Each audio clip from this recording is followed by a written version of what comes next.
Folks, Black Star Network is here. Hold no punches. I'm real revolutionary right now. Black power. Support this man, Black media. He makes sure that our stories are told.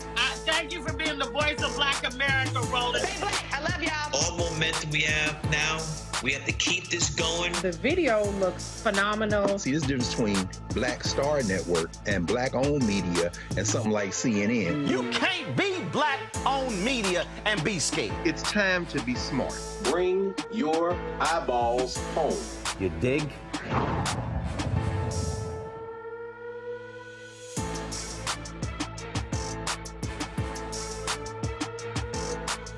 Friday, April 6, 2024, coming up on Roland Martin Unfiltered, streaming live on the Black Star Network.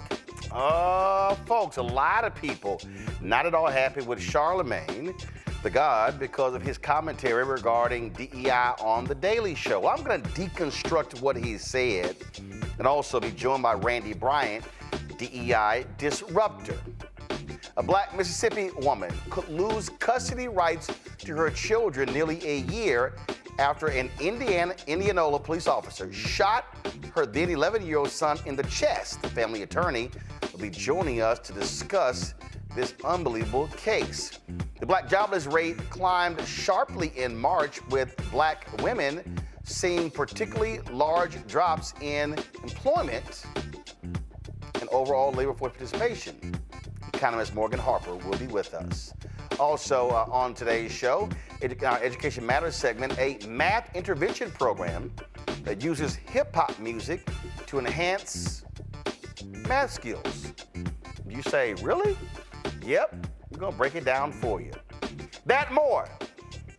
It's time to bring the funk. Roland Martin Unfiltered. On the Black Star Network, let's go. He's got it. Whatever the biz, he's on it. Whatever it is, he's got the scoop, the fact, the find. And when it breaks, he's right on time and it's rolling. Best believe he's knowing. Putting it down from sports to news to politics. With entertainment just for kicks, he's rolling. It's on go, roll, y'all. It's Roland Martin, Rolling with Roland now. He's funky, he's fresh, he's real, the best, you know he's Roland Martin now.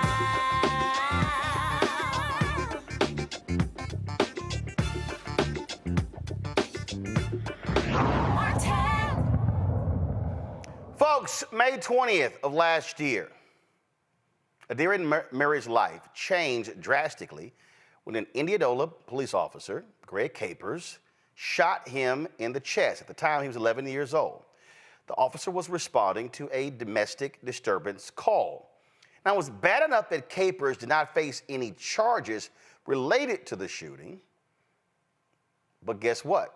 Adrian's mother, Nakayla, will be before a judge, folks, on child neglect charges as a result of the May incident. Yeah, seriously. We're absolutely confused by all of this. I'm sure you are as well. Joining us now is Carlos Moore, the family attorney. Carlos, glad to have you here. So I'm confused.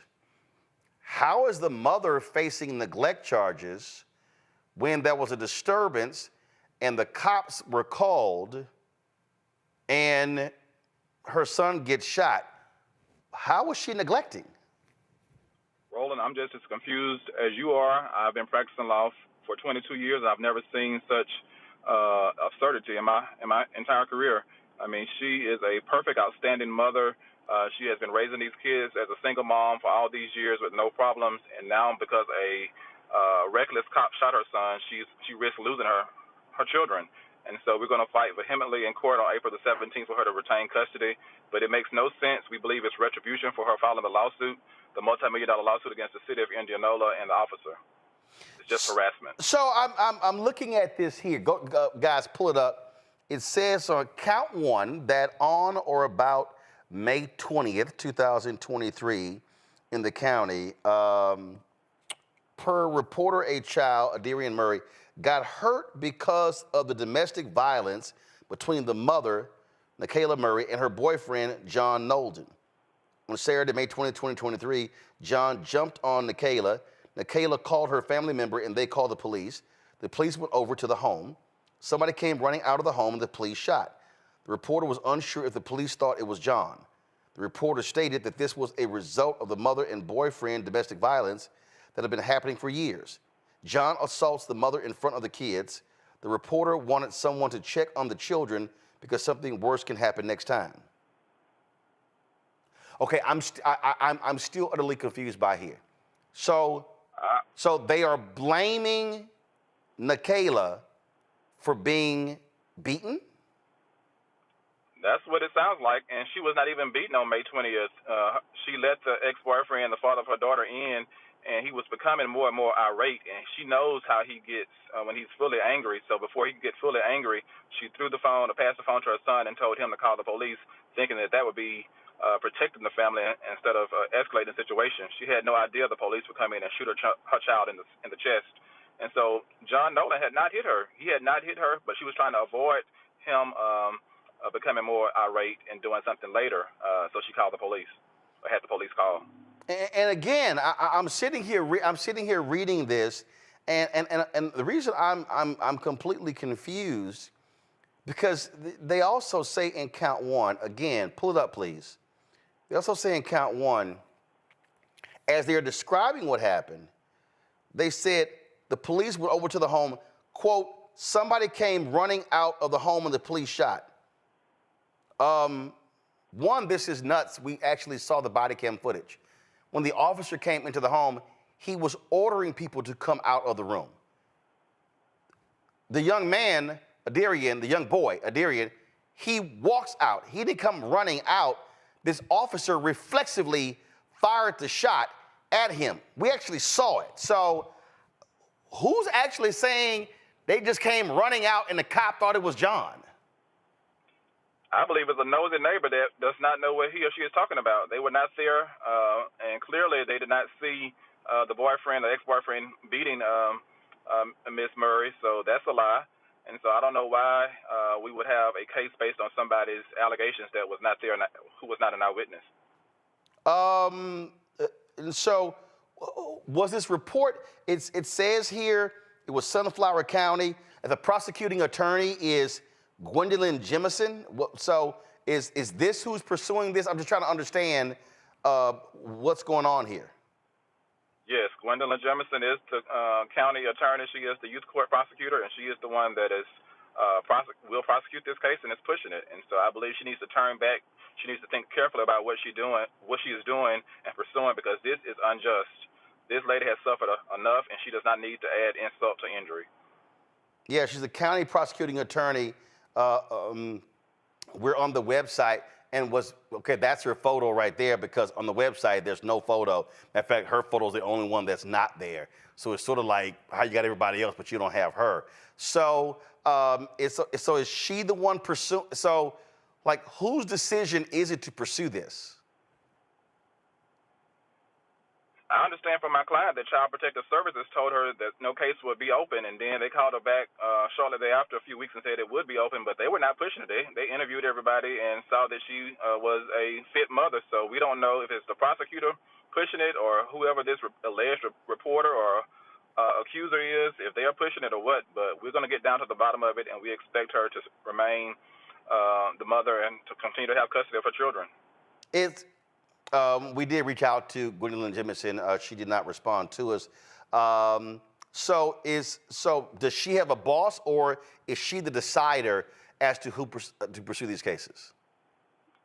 She is an elected county prosecutor, so the citizens are her bosses, and so they could vote her out of office if they're not pleased with her actions. All right, call us more. We appreciate it, bro. Thanks a lot. Thanks, Roland. I want to bring in my panel right now to try to make sense of this. Michael Imhotep hosts African History Network show out of Detroit. Matt Manning, civil rights attorney out of Corpus Christi.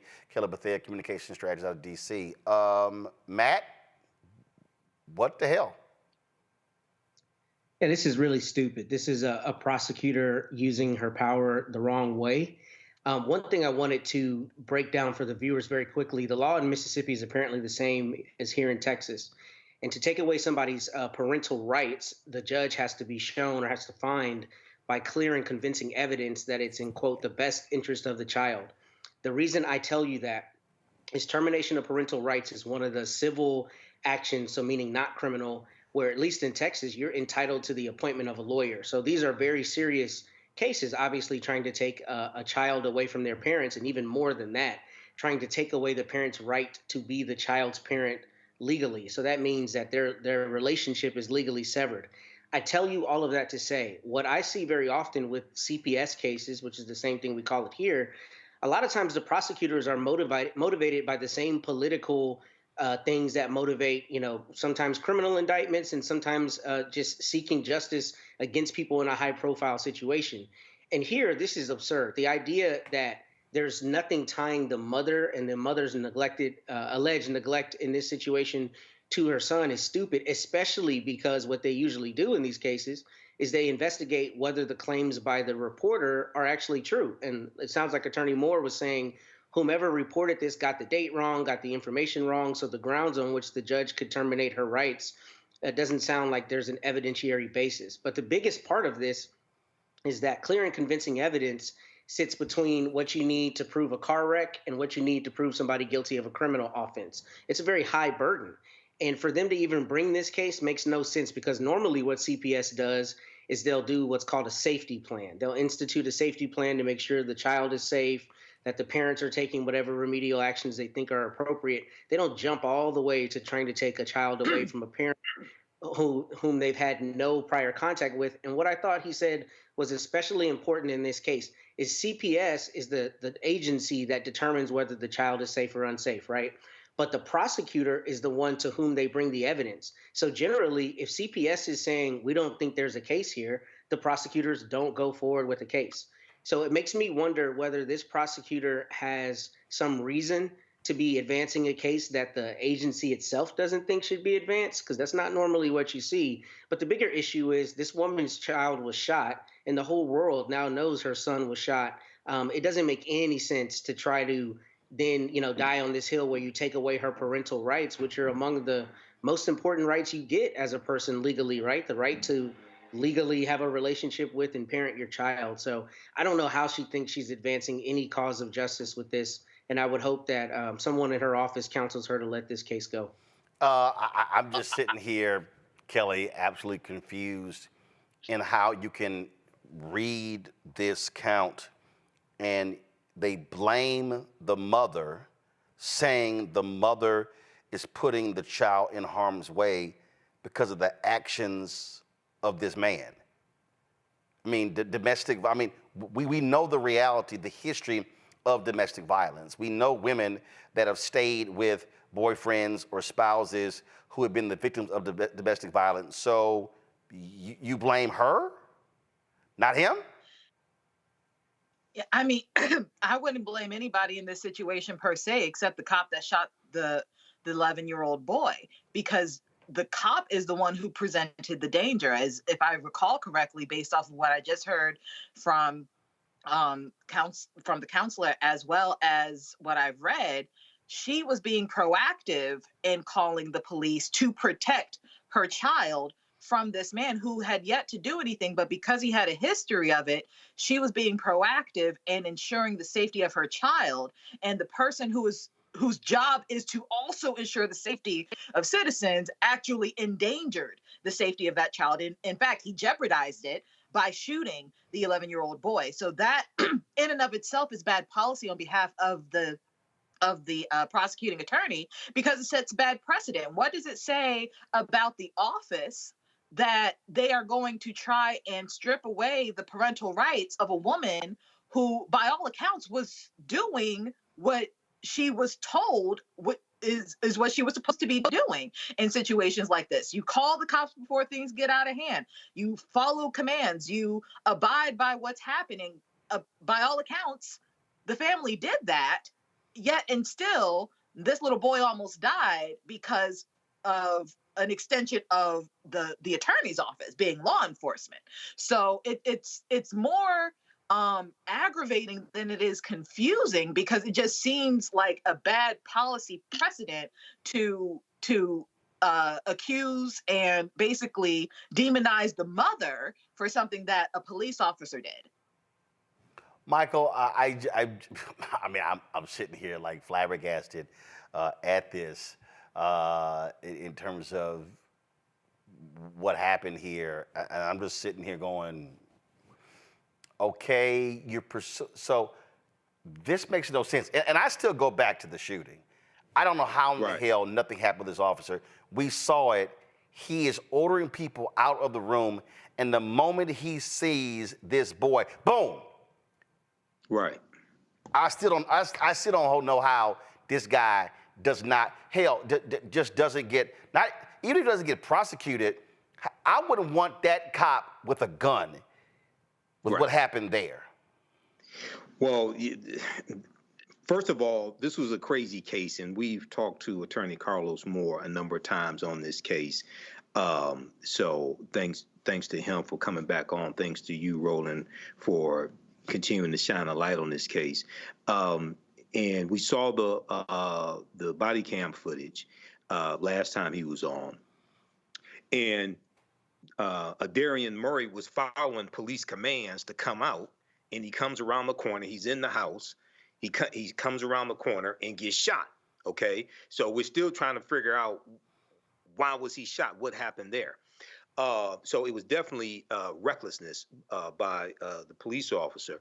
But now to file a lawsuit claiming that the mother put the son in harm's way, and the petition says the witness, this unnamed witness, who says that the boyfriend, the former boyfriend, because they're not in a relationship now, the former boyfriend have been beating her for years. Ex-boyfriend John Nolden, to say that the shooting of Adarian Murray was as a result of that, as opposed to the result of a reckless police officer, is still strange enough. It's strange. It's even stranger. I would want to know who this unnamed witness is, and I want to see that unnamed witness cross-examined as well, because something is wrong here, and it very well could be retaliation for the $5 million lawsuit that the mother has filed against the city of Indianola, Mississippi. So more crazy things happen in this case. So we'll have to see how this turns out. But the other thing, lastly, was John Nolden ever arrested for assaulting the mother? Not to my knowledge. So, but it goes to show you how crazy this is. So this prosecutor, Gwendolyn Jemison, you got some answering to do. So we will hopefully this does not move forward. All right, folks, hold tight 1 second. I got to go to a break. We come back. We're going to stay in Mississippi about how the Department of Justice is overseeing a department there when it comes to notifying the next of kin. You would think that's basic, but the DOJ has to get involved. So we'll talk about that. March jobs report also on the show. In addition to, I'll talk about DEI, Charlamagne the God on the Daily Show, but also the constant attacks that we're seeing all across the media, namely from white conservatives. You're watching Roland Martin Unfiltered right here on the Black Star Network.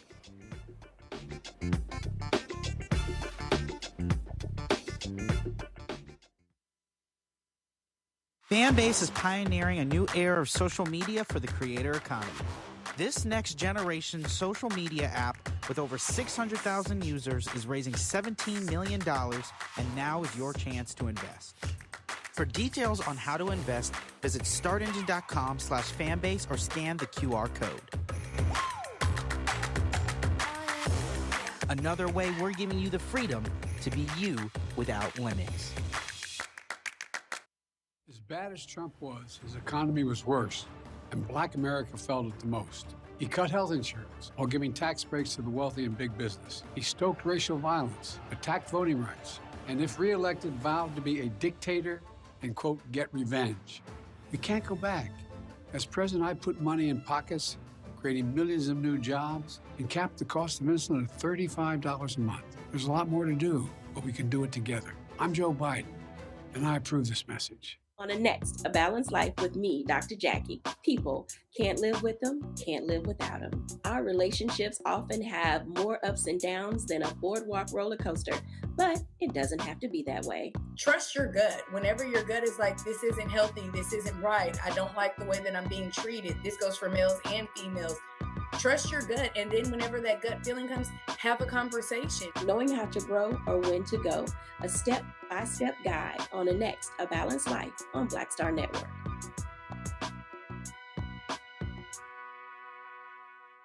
Bruce Smith, creator and executive producer of The Proud Family, Louder and Prouder, and you're watching Roland Martin Unfiltered.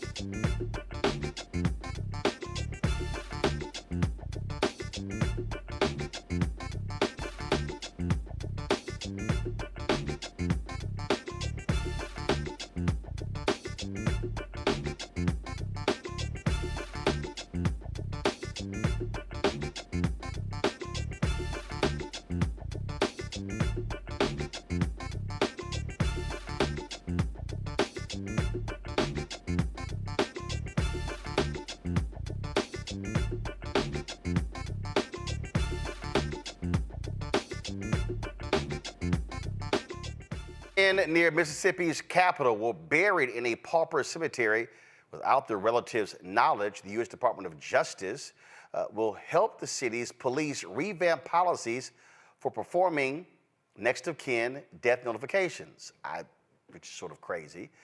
The DOJ found lack of timely next of kin death notifications resulted in deceased individuals receiving paupers burials in unmarked graves in Hinds County. That's where Jackson, Mississippi is.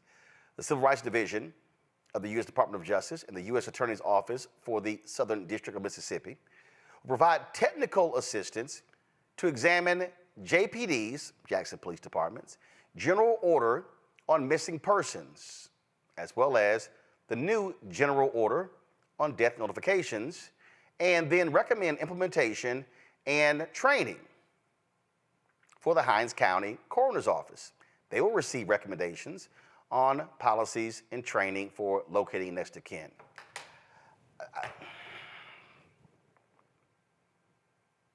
I don't understand, Michael. You need the federal government to come from D.C. to say, here's how you notify that the loved one has passed away. Yeah, Roland, this really sounds like some incompetence here, and possibly some indifference as well. This is the first I've heard of something like this. Usually with a job like this, just training. You know, I used to work in a job where we did work with the coroner's office here in the county of Wayne, which is the county that Detroit is in. And there's the medical examiner's office. So there's training that you go through with those various jobs, even if you're on the truck that goes out and picks up the dead bodies. There's training that you go through, and there's a process that you go through in notifying the next of kin, okay? So you learn that. Basically, anybody knows that if they worked at a medical examiner's office. So for the U.S. Department of Justice to have to come in and teach these people how to notify the next of kin is really strange. But there's an irony also here, because these former Confederate states always are against the federal government coming in and intervening in their affairs. And now their incompetence is being exposed, and the federal government has to come in and intervene in your affairs. So hopefully this malfeasance will be corrected. But this is some more nonsense coming out of Mississippi. I mean, Kelly, really? I mean, if I'm the mayor of Jackson, Chokwe Lumumba, I'm cussing everybody out with the police department, saying y'all embarrassing the hell out of me by having to call in DOJ because y'all Simple Simons don't know how to actually track down the damn next of kin. I mean, I would be really surprised if he hadn't already cussed these people out. He gives me that vibe of, letting everybody know exactly what's on his mind. But nevertheless, I cannot recall a time where, by and large, Mayor of Jackson notwithstanding, that the powers that be in Mississippi gave a damn about Black bodies, living or dead. So seeing something like this, reading about something like this is not all that shocking and surprising to me. If anything, it's just furthering the disappointment I have in the government of Mississippi and Mississippi as a state as a whole. It is unfortunate that, they cannot, undig their heads from, prior to 1865 and realize that Black people are citizens, whole citizens, and that we matter, and that we have families who care about the loved ones who have passed away. Certainly, we would want to know when they pass away and where they are buried. And clearly that's not the case with the people who need federal support in learning how to do that. I just don't. I have no words, Matt. Well, my fellow panelist had the best words, but I'll tell you, Michael, this is indifference. This is not incompetence. Seems like a pretty simple thing to be able to do, and most government agencies have some mechanism for doing this. I think the positive part of this, though, is even though it's not DOJ's purview to do it, I think it's very smart for the Civil Rights Division to come in and to provide this information and to basically get the political benefit of saying, well, you guys are either not doing this or are inept at a point where you can't do this basic function. So we're going to show you how to do it and implement the best practices. And I don't say that to be cynical. I say it to say that's what we should hope for, is that some government agency steps in where they see a lapse in service and they provide services to the people that need it. But this, I think, shows indifference because most government agencies have a way to do this, to track this down. And, they give a pauper's funeral when they really cannot find the person. But I suspect basic efforts would allow them to do that here. So I'm glad somebody is doing it to give these families some semblance of dignity when they lose someone. And I'm going to keep reminding people who somehow forget this. There is a stark contrast between the Biden-Harris Department of Justice and the Trump-Pence Department of Justice. Right. Under Trump and Pence, first Jeff Sessions and Bill Barr made it clear that they felt that there was too much federal intervention in local police departments because that was hurting the morale of the police officers. They literally said that. They didn't want patterns and practices investigations. Under Trump-Pence, there was one patterns and practices investigation of local police departments. There's almost a dozen under the Biden-Harris Department of Justice. Now, I think Attorney General Merrick Garland has been slow as hell, obviously on the prosecution of Donald Trump when it came to these January 6 rioters, things along those lines. But I dare say that this, and y'all have heard me say it before, this Civil Rights Division led by Christian Clark, formerly head of the Lawyers Committee for Civil Rights under Law, is the most aggressive Civil Rights Division in the Department of Justice since Robert F. Kennedy was there and they were dealing with Klansmen and the attacks on African Americans during the Black Freedom Movement. And so folk need to understand that when you are making your decision as to who you vote for, this is a part of it because the president picks the attorney general.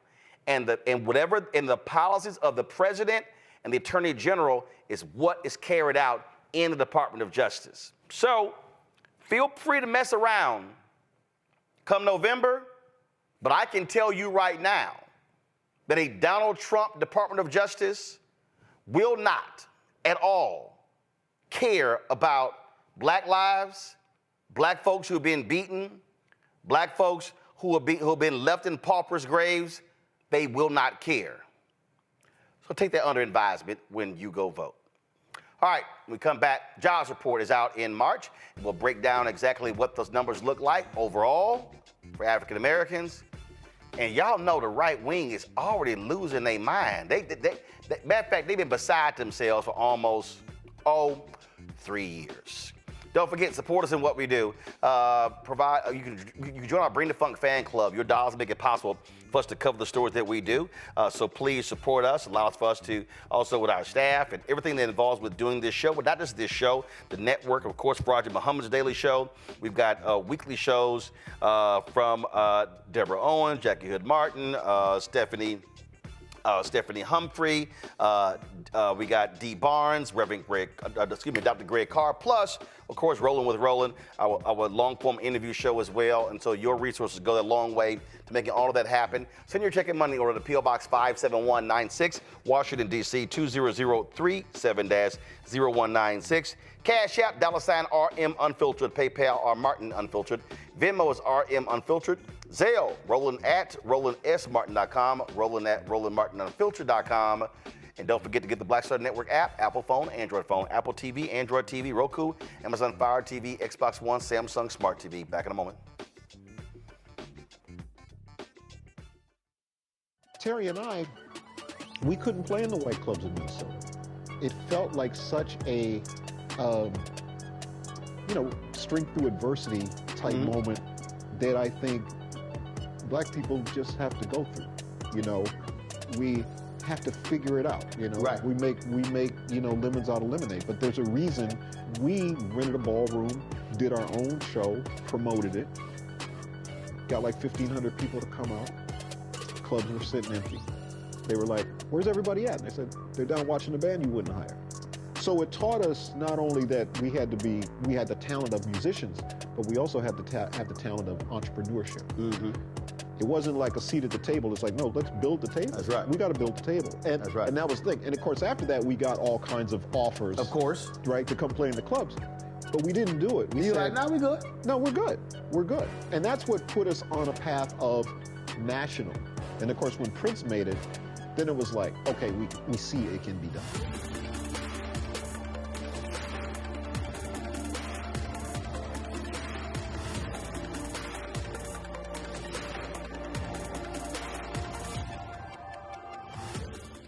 As bad as Trump was, his economy was worse, and Black America felt it the most. He cut health insurance while giving tax breaks to the wealthy and big business. As president, I put money in pockets and capped the cost of insulin at $35 a month. There's a lot more to do, but we can do it together.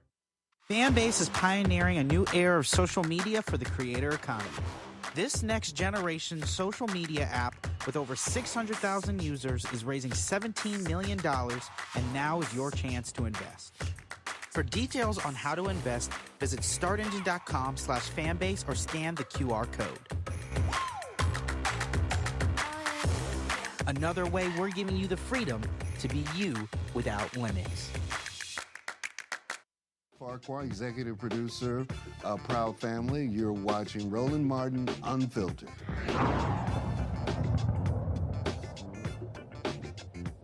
All right, folks, welcome back to Roland Martin Unfiltered. First Friday of every month is when the jobs report comes out, and the first quarter ended with an increase in job creation. The workforce saw 303,000 jobs added, despite high interest rates, inflation, and growing household financial stressors. Now, the overall unemployment rate dropped 0.1 of a point, going from January 3.7, went up to 3.9 in February, down to 3.8 in March. The unemployment rate for African Americans soared over a point, while the rate for Black women saw a dramatic jump. But so you see, January was 4.8 for Black women. In February, it dropped to 4.4, and it went up to 5.6 in March. Now, when it comes to Black men, this is what the rate looks like. January is 5.3, February 6.1, March was 6.2. Morgan Harper from the American Economic Liberties Project joins us right now. So, okay, Morgan, you went through the numbers. Break it down for us. What happened? Yeah, so we did see, as you mentioned, this exceeding of expectations in terms of overall job creation, 300,000 jobs created versus, about the 200,000 that were forecasted. That's a good thing. But then we start breaking down these numbers a little bit, and I'll say in the positive category though. So that's positive in the overall number. Then we also saw that wage growth stayed consistent. Wages aren't increasing greatly. So that's making a lot of folks feel like, okay, we're not seeing the inflationary pressure, because if wages were going up, then there would be the risk that employers are also going to have to start increasing prices to cover those increased labor costs. So that's feeling steady as well. And so, overall, the health of the economy is strong. But as you were saying, you break down the numbers a little bit, the picture among Black Americans is quite different. We are not seeing that same level of unemployment drop, the overall level being about 3.8%, but the increase, especially among Black women. And that's kind of interesting because, like I said, I mean, the job growth has increased. We have 3,000 jobs that were created. If wages are also increasing, those jobs are getting filled, but it doesn't seem that they're being filled by us. And, it's hard to conclude anything, too much from just 1 month to 1 month in comparison. We have to continue to monitor this, but it is not a good sign if the rest of the country, white, Hispanic, Asian, is going in the direction of having higher employment rate and labor force participation, and we're actually seeing increase in unemployment and people just dropping out of the labor force altogether, which for this month was the trend among both Black women and Black men. And so going through the report, where did we see the most job growth in terms of sectors? So we're seeing that this job growth was being fueled by leisure and hospitality, government, and the healthcare sector. And that's what's also interesting. I mean, I don't know what you think, Roland, but I would have expected that those would be sectors where we would see more employment within our community. And so again, I mean, it's just 1 month. Sometimes the job growth numbers, even that overall number of 300,000 is adjusted based on what the report says, in this day. Next month, they might have to forecast that down a little bit. But that is a little bit surprising to me. And I haven't seen anything with someone that has a very compelling explanation of what's going on there. But with those sectors driving a lot of this growth versus like professional services, for example, that is not seeing growth. That was seeing just very, very small increase. But, having the hospitality, leisure, having government and healthcare all being the drivers of this job growth, and we're still seeing Black unemployment going up, is problematic. One of the things that I saw there was some conservative who was whining. He was like, 0 manufacturing jobs were created in March. All of the stuff that Biden is doing, and I was like, wow, so you skipped over the 303,000 and you went right to that one. Really? Yeah, and in the top line number, of course, that's quite relevant here, especially when we're looking at the outcomes from this administration, is that there have been over 15 million jobs created. Let's not forget that in the depths of 2020, we saw that there was, in 2020, when there was a different administration at the helm, over 16% levels of Black unemployment. And so, that's a bit disingenuous.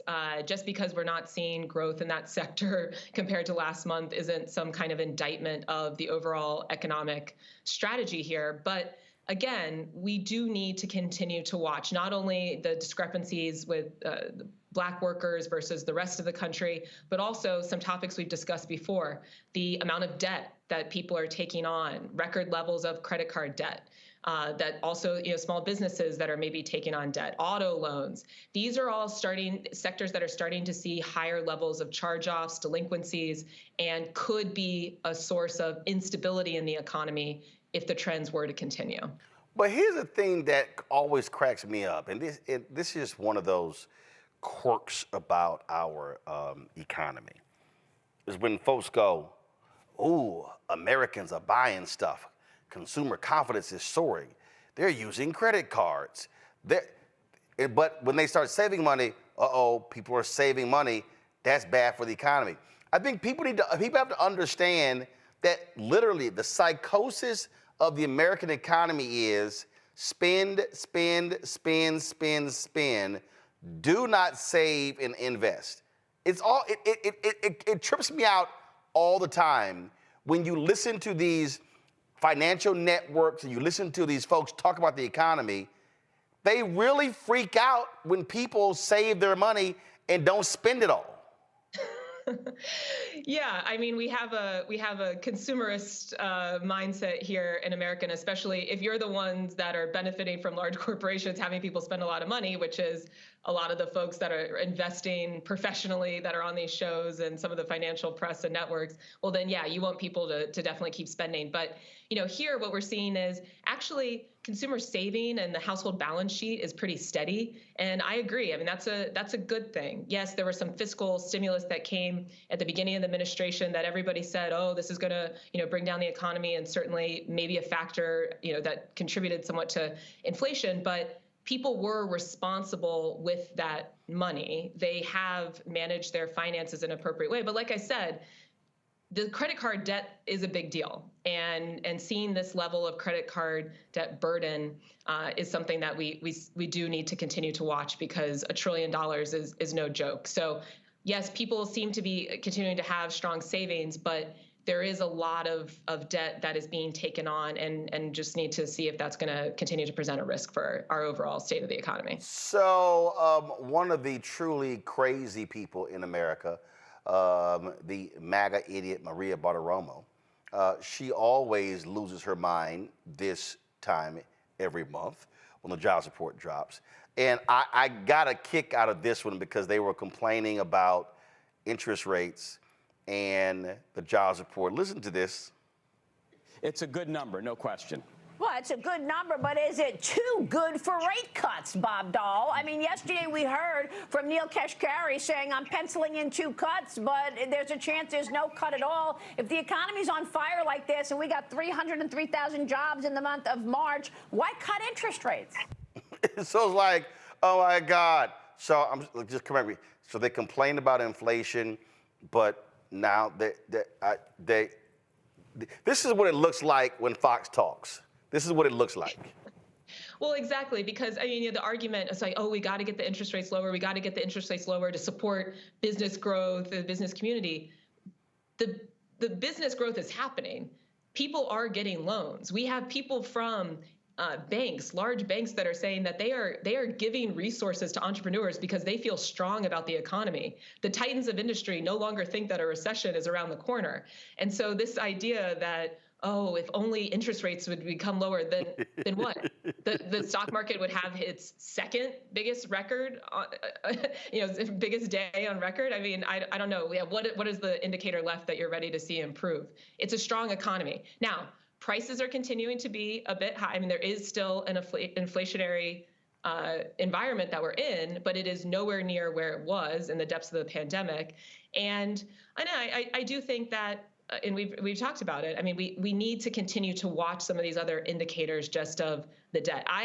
As someone who previously worked at the Consumer Financial Protection Bureau, that's an area that I'm always very focused on. But from every traditional indicator, especially that the business community is worried about, the economy's booming, and there's really no source of complaints, except for if you're on Fox News and you got to find something to hate on, I suppose. Last question before I go to my panel, and that is when we're looking at this report, we're talking about the economy, and when you talk about those prices, these corporations are still jacking prices up.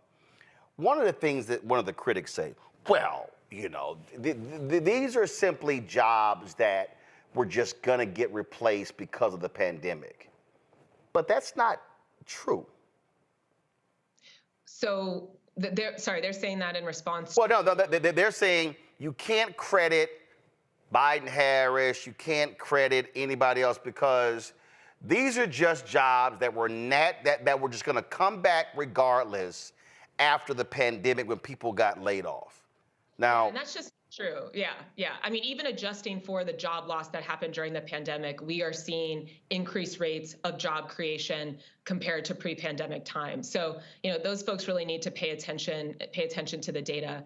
And overall, I mean, you know, we're not just talking about, today we're talking about the jobs report, but there are a lot of other things that are being done to also address inflation that will take a little bit of time to come to fruition. Example, I don't know if you all have already discussed, that NAR settlement that happened, the National Association of Realtors, and just like brokers' fees and all of that. Mhm. That's an area that now we know the Department of Justice is looking into, about how much money, people might have been losing in just the selling of a home, and especially if you're, if you're in the business of flipping homes, or if you have multiple properties, like that can add up, right, over the course of your life in terms of how many fees you're paying. To have the Department of Justice saying that they filed a statement of interest, and there was just a ruling today that they're going to be able to perhaps continue to investigate that, building off of what happened in that plaintiff's case, that's a big deal. That we have the Federal Trade Commission that's looking into how hotels are maybe using these algorithms to raise prices, and that every time you go on a trip or have to, travel somewhere to explore some other business opportunity, regardless, what you're up to, that could be increasing your prices. So we've seen already the efforts over the past couple of years to bring prices down are effective. How do we know inflation's down to just about, between 2.5, 4% based on, different estimates, which isn't exactly at the 2% that's the goal as the Fed has stated, but there's more work to be done. But some of it isn't entirely in our control if some of these big corporations that have a lot of market power just want to do whatever they can to disgorge as much income as possible from Americans. Questions. Kelly, you first. Sure. So I understand regarding these numbers, they're really a reflection of the month before. And I also understand that there has been an increase of discussion regarding DEI within the last month. So it might not be that much of a correlation, but I am curious what you think about the possible correlation between the discrepancy of increase of jobs amongst Black people and the talk about removing DEI policies from corporations and the like. That's interesting. I mean, I think that's a valid point to bring up. To me, though, I would imagine a lot of the types of businesses that tend to care more about DEI and have that in part of their hiring practices are in the professional services sector, which is one of the areas where we said the growth there has been a little bit more stagnant, so isn't likely driving the numbers that we're seeing today. Seeing some of the growth that it's more in hospitality, leisure, in education, and healthcare, and government. I wouldn't expect those sectors as much to be beholden to, or not beholden, but embracing some of the hiring practices that are more focused on diversity and inclusion, but. Who knows? I mean, that's a fair question. And look, I mean, based on the discrepancy between the unemployment rate of Black Americans and every other group that is being recorded, if this trend continues, then this seems like the type of thing that should garner special attention, that you should be looking a little bit further under the hood and tracking some of the employment practices, because the jobs are there, the jobs are being created. If Black people aren't getting them, then that should be a top priority for the government to figure out what's going on. Matt? Yeah, so thanks for breaking this down, Morgan. I have two questions for you, and they may be kind of rudimentary, but I need to know the relationship between a couple things. So I saw in the report that the average wage, I think, has gone up to $34 and some odd cents. What is the correlation between that and the Fed's approach to interest rates and trying to tamp down inflation, just so people understand how does the average wage correlate to that, if it does at all? And secondly, how does the Fed or any really government agency take into consideration that average wage is likely heavily skewed by incredibly high wage earners, who may be in tech or other sectors as compared to a larger part of the populace? How does that factor into the Fed's approach to keeping our economy on track? Yeah, well, I mean, I think an important point for all of us to keep in mind is it's not totally clear how the Fed makes decisions, right? I mean, they have their open meetings, they share some of their thoughts, but it's not exactly a fully transparent process. But just in terms of, how that wage growth impacts how they might be thinking about what to do with interest rates. And this is something I was talking about a little bit earlier. And by the way, I don't think there are any rudimentary questions. This is all kind of complicated, and it's important that we understand what's going on. And so If the Fed were to see that wages were increasing a lot, which is not what we saw this month, but if they were to see that wages were increasing a lot, then that would mean that employers have to start paying their that employers likely already were or are on a trend to have to start paying their workers a lot more. And if that's the case, then their operating costs overall of running their business would be increasing, which might lead them to increase prices as well, which could be then that is one of the, when we talk about inflation, we're talking about increased prices. So that could be driving a trend of prices continuing to go up and maybe an increase in the inflation rate. But since we're not seeing that, wage growth has stayed pretty stagnant. But jobs are still being created. That suggests that there are enough workers to go around that are filling these positions that we don't have employers that are engaging in some kind of stiff competition and with having to increase wages even more to attract talent. Now, of course, we like earning more money. I like making more money. So a little competition is good, but we have seen a lot of wage growth over the past couple of years. And so this isn't saying that it's going down. It's just that it's more or less staying steady.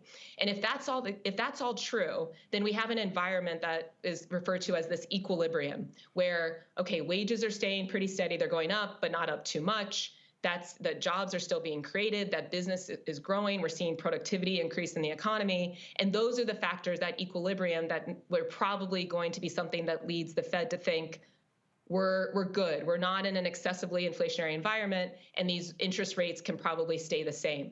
They want to start changing interest rates when they feel like that's necessary to do, or if one of those things is getting out of balance and they want to start spurring more investment or spurring more business productivity. And right now it just doesn't seem like that's necessary. So a lot of people are saying it's more likely that they're just going to keep rates as they are, even though they have committed to decrease rates 3 times additionally this year. We'll see how that bears out. Michael. All right, Morgan. When we look at when we look at the labor force participation rate, we saw it increase to 62.7%, and we saw that people were both working and also looking for work in this March jobs report. When we look at the increase in the unemployment rate for Black women to 5.6% and 6.2% for African American men, what relationship, or how do we interpret that number also in relationship to possibly more African Americans looking for work as well? Because that can also increase the unemployment rate. What's the correlation there? How do we interpret these numbers? Yeah, I mean, this is the area that concerns me the most, because, when that number goes down of people that are employed or looking for work, like you noted, it does include people who are looking for work. So if we're seeing that number go down for both Black women and Black men, that means people are opting out of engaging in the economy. But as we've said, the economy roars on. And so there is a risk there that people could be left behind. So we have, that's something that we need to continue to look at. But like I said, I caution against drawing too many strong conclusions just based on 1 month of data. But we need to definitely add that to our agenda and our monthly talks here about how those numbers are changing over time to know whether we have, a more of an emergency situation on our hands. All right, then. Thank you. Morgan, we appreciate it. Thanks for breaking it all down for us. Thanks for having me. Good to see you all. Likewise. All right, folks, we come back. I love political shade. And a couple of Democrats have an idea of naming something after Donald Trump. I think it's a fantastic idea. I'll tell you what it is when we come back. Roland Martin Unfiltered on the Black Star Network. Fanbase is pioneering a new era of social media for the creator economy. This next generation social media app with over 600,000 users is raising $17 million, and now is your chance to invest. For details on how to invest, visit startengine.com/fanbase or scan the QR code. Another way we're giving you the freedom to be you without limits. I'm Dee Barnes, and next on The Frequency, Beyonce has always been country. We're talking to music, pop culture, and politics writer Taylor Crumpton about her new article on Beyonce's new country songs and how country music has always been part of Black culture. Since the release of Texas Hold'em and 16 Carriages, there has been a definition of what Black country music is and a definition of what white country music is. White country music historically has always won the awards, have always got the certifications. Black country music has not. This is a conversation you don't want to miss. That's next on The Frequency on the Black Star Network.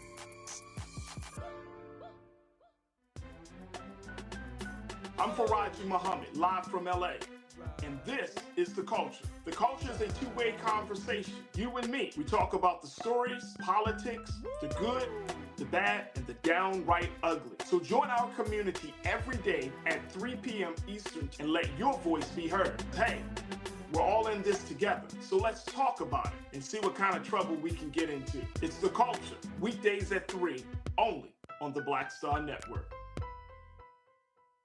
This is Essence Atkins. It's the Love King of R&B, Raheem Devon. It's me, Sherry Shepherd, and you know what you're watching. You're watching Roland Martin, Unfiltered.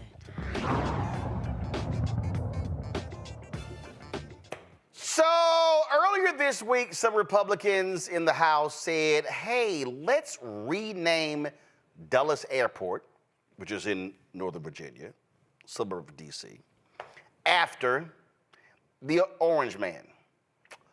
Well, a couple of Democrats said, we have a better idea. Go to my iPad, Henry. Congressman Jerry Connolly, whose district the airport is in, and Jared Moskowitz out of Florida, and John Garamendi, they introduced a bill, Matt, Kelly, Michael, that is amazing. They say, instead, let's change the name of the federal prison in Miami to the Donald J. Trump Federal Correctional Institution. The quote, Connolly says, hey, when our Republican colleagues introduced their bill to rename Dulles after Donald Trump, I said the more fitting option would be to rename a federal prison. I see no reason to wait. Donald Trump faces nearly 100 felony charges. He has been found liable of sexual abuse and subsequently for defaming the victim of that abuse. He has been fined hundreds of millions of dollars in a civil fraud case. It is only right that the closest federal prison to Mar-a-Lago should bear his name. I hope our Republican friends would join us in bestowing upon Donald J. Trump the only honor he truly deserves. I think it is a fantastic idea, Matt. I think this is stupid. This is absurd. And look, as a matter of course, I don't like a lot of the political pageantry on either side, no matter where my loyalties lie. I think it's dumb. I mean, look, they can't even figure out how to pass a spending bill to keep the government open, but they have time to pass, or at least propose asinine bills like this. I mean, it's funny. I'll concede that. I don't like the idea that, we as a society are becoming more cemented in the idea of making people guilty in the court of public opinion before they're found guilty in court. I think that will surely happen with Donald Trump, but he hasn't been found guilty yet. So, I get it. But I do think that it's funny. But I also don't like when politicians waste our resources on this kind of thing because we have a lot of big issues that need to be tackled. And I don't think they need to be passing bills purely for us to be talking about it on shows and laughing at the political shade. I mean, they got a lot more important things to do. Well, actually, they have a lot more important things to do, Michael, but they've only passed something like 30 bills the whole damn year. So Democrats are like, okay, you have a stupid idea, we got a better one. They passed the Republican-led House of Representatives passed 27 bills in 2023. That's the lowest number since the early 1930s during the Great Depression. This is a great idea. Mr. Law and Order is going to have a prison possibly named after him. Now, Donald Trump loves to slap his name on everything else. Okay, whether it's a Bible, whether it's steaks, whether it's water, whether it's Trump Tower, whether he likes to sign his name on stimulus checks and make people think that they came from him. So I think this is a good idea and probably poetic justice as well. And I know he hasn't been convicted yet, but Matt, a lot of this stuff he's admitted to doing. He admitted to taking the documents. He said he wants his documents back. He lied and said the Presidential Records Act of 1978 said he could take the documents and keep them. Okay? They were in his drawer. He didn't say he didn't take them. So a lot of this stuff, when you listen to him, a lot of this stuff he's admitted to doing. He's just too stupid to realize it. Name this after him. Maybe he'll go to this prison. I mean, obviously, Matt, go ahead. I'm sorry. I was going to say, Roland gets mad at us when we take the show over, so I don't want to get in trouble, but I will. No, go ahead. The show over. That case. That's the case that I've thought imperils him the most, frankly, because, not only did he keep those documents, his team conferred with the government multiple times. And then there's evidence that, he colluded with somebody that he's charged with. I can't remember the gentleman's name to keep those documents away from the government. So I think that case really of justice. Has serious risk for him. And I've always thought that. So I don't think you're wrong. But I like the idea of innocent until proven guilty, because otherwise we will be on the losing end of that. And we have to preserve that as a principle of our legal system in America. I'm done, Roland. Yeah, but here's the whole deal. Here's the whole deal, Kelly. You don't have to be convicted of something to have it named after you. You don't. From my understanding, Dulles is named after somebody from the Eisenhower administration. It was one of the Dulles brothers. You have Allen Dulles and John Foster Dulles, of course, the brothers who, frankly, were responsible for overthrowing many governments. One controlled the CIA, one was Secretary of State.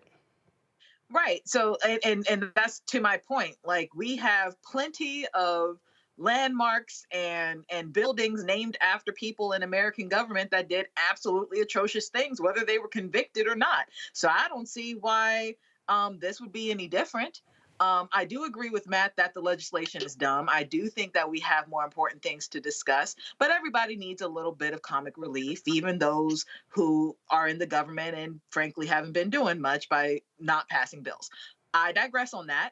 Even still, the point was made. Right. I would go a step further and say it shouldn't be something that Congress passes. I think they should slap his name on a for-profit prison for all, make some money, because he got to pay almost $500 million, or no, that got that got discounted to 100. Pay it. He still has to pay it. That's just a bond. Oh, he still has to pay it. Okay, I mean, he needs to make money somehow. The case. Yeah. He needs to make money somehow. I say put it on a for-profit prison, call it a day, and frankly, leave us alone. But my point being is that there are plenty of things that are named after people who did really grimy stuff, and their names are slapped on buildings all the time, every day. I don't see why Donald Trump would be any different. I think this would actually be appropriate. Well, have at it. Hey, bottom line is, he's an idiot, and yeah, they're just having fun with it, but it was an equally stupid idea to name the airport after him because he's absolutely out of his mind. All right, I gotta go to a break. We come back. So Charlamagne the God talked about DEI on the Daily Show, and man, people were all in their feelings, people were upset. So I'm gonna talk about that, but we're gonna also expand the conversation. We talk about DEI. I will unpack and deconstruct that next, right here on Roland Martin Unfiltered on the Black Star Network. As bad as Trump was, his economy was worse, and Black America felt it the most. He cut health insurance while giving tax breaks to the wealthy and big business. He stoked racial violence, attacked voting rights, and if reelected, vowed to be a dictator and, quote, get revenge. We can't go back. As president, I put money in pockets, creating millions of new jobs, and capped the cost of insulin at $35 a month. There's a lot more to do, but we can do it together. I'm Joe Biden, and I approve this message. Fanbase is pioneering a new era of social media for the creator economy. This next generation social media app with over 600,000 users is raising $17 million, and now is your chance to invest. For details on how to invest, visit startengine.com/fanbase or scan the QR code. Another way we're giving you the freedom to be you without limits. I'm Deborah Owens, America's Wealth Coach. And on the next Get Wealthy, you'll meet Jandy Turner, who took her love of sports, expanded her network, and created a thriving business. I settled on developing a golf event planning business which in and of itself has been very viable for me. One of the things that I've learned from producing hundreds, if not thousands, of golf tournaments is that business gets done on the golf course. All on The Next Get Wealthy, only on Black Star Network. Hey, it's John Murray, the executive producer of the new Sherry Shepherd Talk Show. This is your boy, Earthquake. And you're tuned in to Roland Martin, Unfiltered. All right, so yesterday was crazy busy. I'm sitting there in the middle of a move to another house, and man, we were busy with April 4th, the 56th anniversary of the assassination of Dr. King. And so folks started with texting and calling me. Then I saw social media, and all these folks were talking about Charlamagne the God and being on the Daily Show and him talking about DEI. And I was just like, okay, y'all, I've been busy. So I looked at it 2 or 3 times today, and we've talked about some of these things before that he laid out in it. And so I wanted to deconstruct it because I do have some thoughts about what was said. So we're going to take it from the top, and then I'm going to walk y'all through this and share some things with you that hopefully you can be more well-rounded and informed about the reality of what we're talking about with DEI. Go. Called Diversity, Equity, and Inclusion, or DEI. It means more fair hiring policies, new anti-discrimination rules for the workplace, and sensitivity training seminars. And the first thing it led to was a shitload of ads. Real progress on diversity and inclusion doesn't happen without real work. Say celebrate diversity into your X1 voice remote to discover curated content today. Every day, General Mills serves the world by making food people love. And inclusion is one of our secret ingredients. At Kraft Heinz, our purpose is to make life delicious. And we believe we can't achieve that without one essential ingredient: diversity. It's diversity that makes life delicious. We're on a 400-year-long journey, and scars don't fade. But neither does hope. Ask your doctor if black people are right for you. That's right. Nobody's buying Vaseline because of diversity. Come to think of it, I don't think I've ever actually bought Vaseline. It's just there. Like, it comes with the house, right? So that's how things stood in 2020, but that was like 15 years ago. Today, when people talk about DEI, it's more likely to sound like this. DEI is just a rebranded version of put on pause. Guys, put on pause right there. All right, so let's unpack this. Now, first and foremost, to understand DEI today, what you have to understand is, how did you even get to DEI? So, and remember, 1968, a report was done. It was commonly known as the Kerner Commission Report. And the report examined the cause of the riots in 1967. And what the result of that report, they concluded, they talked about a lot of issues, and they actually fought back and forth. What they said is there are 2 Americas. There were 1 white, 1 black. And one of the recommendations in the Kerner Commission report was that news media greatly contributed to the riot coverage, so therefore it needed to be diversified. So you then begin to see your first influx of African Americans in mainstream media. That really happened after the commercial. I'm talking about in significant numbers after 1968. So if you look at the early 70s, you really then begin to see your first programs dealing with affirmative action. Why? Well, remember, President Lyndon Baines Johnson used that phrase first when he was at Howard University. Then Richard Nixon is elected. One of Richard Nixon's focus was, in order to reach African Americans, let's tap into economics. So what Nixon did was, Nixon tapped Arthur Fletcher, and Arthur Fletcher many have called the father of affirmative action. Bob Brown, who was a very close associate of Reverend Dr. Martin Luther King Jr., involved in Operation Breadbasket. Bob Brown had a significant portfolio and was advancing a number of these economic initiatives in the Nixon administration. The reason Earl Graves was able to actually launch Black enterprise is because he had raised money but did not have enough money, and he was seeking a grant from the federal government. Bob Brown discussed this in his book. And the Nixon folks were trying to block that grant because Earl Graves had worked for Bobby Kennedy. And Bob Brown was like, the hell with that, give him the damn loan. That's how Earl Graves was able to get the loan to launch what we now know as Black enterprise. And so in the 1970s, you begin to see your first wave of African Americans in corporate America. Now, if you were remember, Jackie Robinson was the first vice president of a major corporation in New York City. So you go into the 1970s, and so you now begin to see African Americans go into corporate America. And the problem is that many of these African Americans, the highest that they got was really vice president of community affairs. We call those the Negro jobs. Those were the jobs where basically their job was to work with the community, and they would show up at the events, and they would come with the big checks with the small numbers and all stuff like that. You had that. Now, Ellis Coles talked about that generation of African Americans in the 70s and 80s in this book. Let's pull it up. The Rage of a Privileged Class. This is the book, right? This is the book right here. Why are middle-class blacks angry? Why should America care? And he talked about the things that they went through because they were hitting that glass ceiling. It is a phenomenal book that you actually ought to read.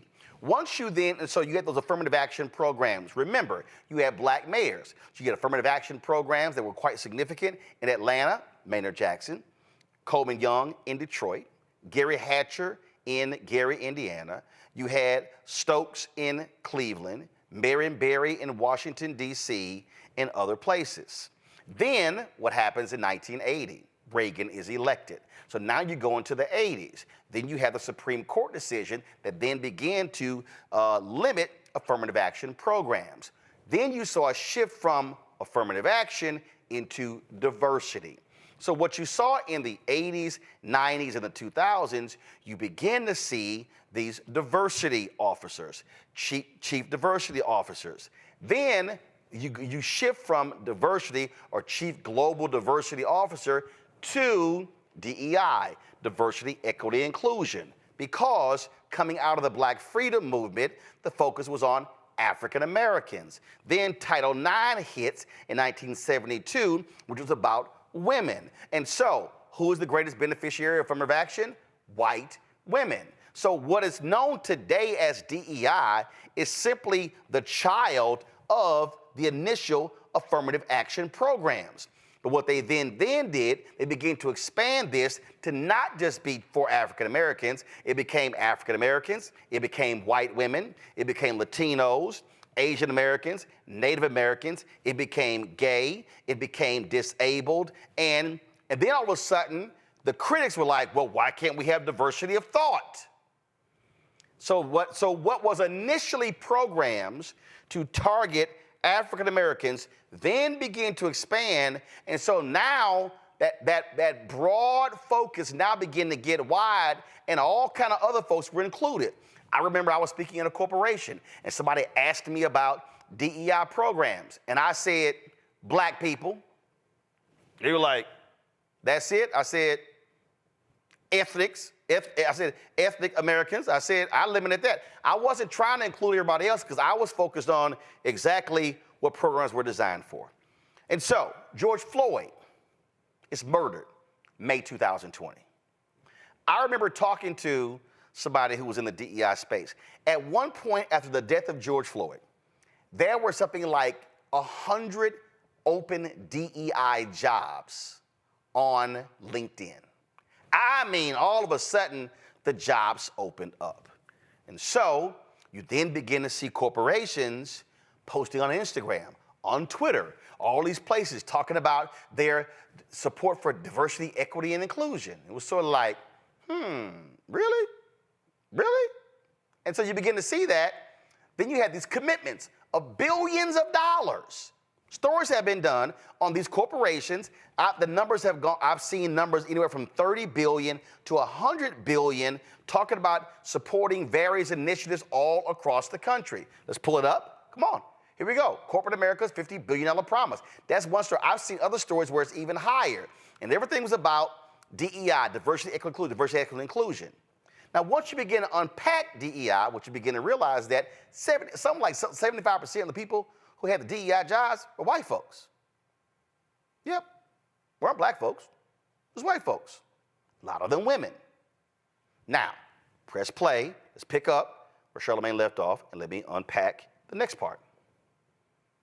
DEI is just a rebranded version of hating white people. DEI, in this case, stands for divisive, erroneous, and insidious. DEI, which stands for didn't earn it. Discrimination, exclusion, and indoctrination. DEI. DEI stands for Dr. Dre, Eazy-E, and Ice Cube. Yeah. Y'all cheering out there, but do you want with attitude coming to your office? These right-wingers are crazy, right? Jesus. But here's the part where you all stop applauding everything I say. The truth about DEI is that although it's well-intentioned, it's mostly garbage, okay? It's kind of Freeze like right there. Freeze right there. Now, understand, from day one, white folks could not stand affirmative action programs. From day one. If you go back into history, they couldn't stand programs after the Civil War. So at every point, you've had this reluctance because they're saying, oh, fine, y'all got some freedoms, but oh, no, we ain't trying to give y'all no jobs. We're trying to give you any housing. And so you had the pushback against affirmative action programs. Then it became, let's get rid of these quota programs. So the folk that you saw, all them Fox News folks, and all these anti-DEI people, Christopher Rufo, all these people, these folks have been running their mouths, and you throw in a sprinkle of some black people, some others in there. And they have been opposing these programs because they don't want to deal with white supremacy. They don't want to deal with racism. And see, what they then do is, this is the whole game, and you see it now. Because, the Charlie Kirks of the world. Oh, I'm concerned if there's a black pilot. Candace Owens, all people saying that sort of nonsense. As if we had airplane crashes by white people. See, we're not talking about a significant percentage of people who are in corporate power. We're not. It's largely controlled by white America. Those are just facts. And so critics are going to be critics. They are going to complain about any of these things because they don't want to deal with the underlying issue, which is when it comes to hiring, people pretty much hire who they know. And if all you know are white folks, and if all you see are white folks, and if all you hang out with are white folks, and if you only recruit at schools where there are white folks, then that's exactly who you're going to hire. Press play. The truth about DEI is that although it's well-intentioned, it's mostly garbage, okay? It's kind of like the Black Little Mermaid. Just because racists hate it doesn't mean it's good. And you know I'm right, because every one of you has sat through one of those diversity training sessions and thought, this is some bullshit. And it's not just you. Now, here's the whole deal. When we talk about diversity training, I've been in various programs, and what we have to understand is people don't like to be confronted with their own issues. We love to live in our silos, how we were raised, how we were brought up, and we like to look at the world in a certain way. What we don't want to have to do is consider somebody else's perspective. I remember when I was at the Fort Worth Star-Telegram, and the Maynard Institute was brought in to deal with a training program for us to diversify our sources. And I remember sitting there, and there was a white male business writer, and he was conservative, and he was resisting what they were talking about. And we're sitting there going, but look at who you call. See, for him, he would say, and this is what you hear from white folks today, well, I'm calling the people who I think are well-versed and experts on the topic. Precisely. But the people you're calling, they're nearly all white. Do you even think to call black experts? Do you even think to call black economists? And see, what they would then go, well, I don't understand. Why do I have to call a black economist? You don't have to, but you could call any economist who happens to be black. Because what we see when it comes to how we live and how we work is that that's what folks do. And so if you start looking at contracts, start looking at, well, who's getting these contracts? Well, if the catering company and the legal fees and the architecture company and the engineering company and all professional service, if everybody white, man, that's who getting hooked up. But y'all don't think about it. There's a black accounting firm, there's a black law firm that can do some of the outside work. No, see, they don't think about those things. And so the reality of DEI, it is forcing people to get out of their comfort zone and say, diversify who we do business with, provide equity in terms of economics, and include other people. But people hate to have to do that because they don't want to be forced to do it, because that means they have to do some work. That means they don't have to, that means they have to now go seek people. I remember Chris Rock complained about the lack of black people on Saturday Night Live. And he said, here's the problem. The white folks at SNL, they keep going to the same place, Second City in Chicago, or they're going to places in Canada. He said, y'all ain't going to the black comedy clubs. Y'all not going to hang out there. And so what he was saying is, if this is all you know, if you're at SNL, you're Lorne Michaels, and this is all you know, you don't even see all this talent over here. You don't even see all this talent over here, and that's the reality of why you have DEI programs. It's not about, oh, I'm hiring somebody who simply can't do it. But see, that's what the haters do. See, the haters love to frame this thing as, oh, they're not good enough. But you notice, these white folks who criticize DEI, they never, ever seem to question incompetent white people, because they operate from the basis that they're naturally qualified. And they never assign their racial identity to them getting hired. So they'll say, well, we had to hire a black person. We had to hire a black lawyer. We had to hire that. But you hired all these white folks. What do they all have in common? That's what we're now seeing with the criticism of DEI. Plush play.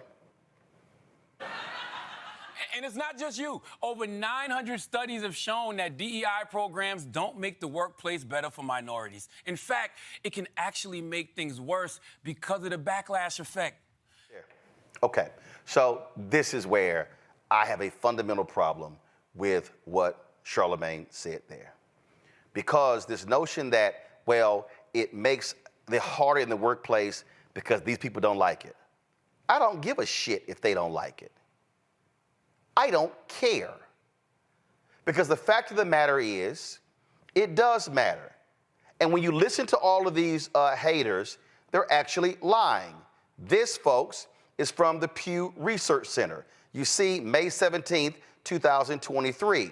Workplace diversity and equity and inclusion efforts, or DEI, a majority of Americans employed, 56%, say focusing on DEI at work is a good thing.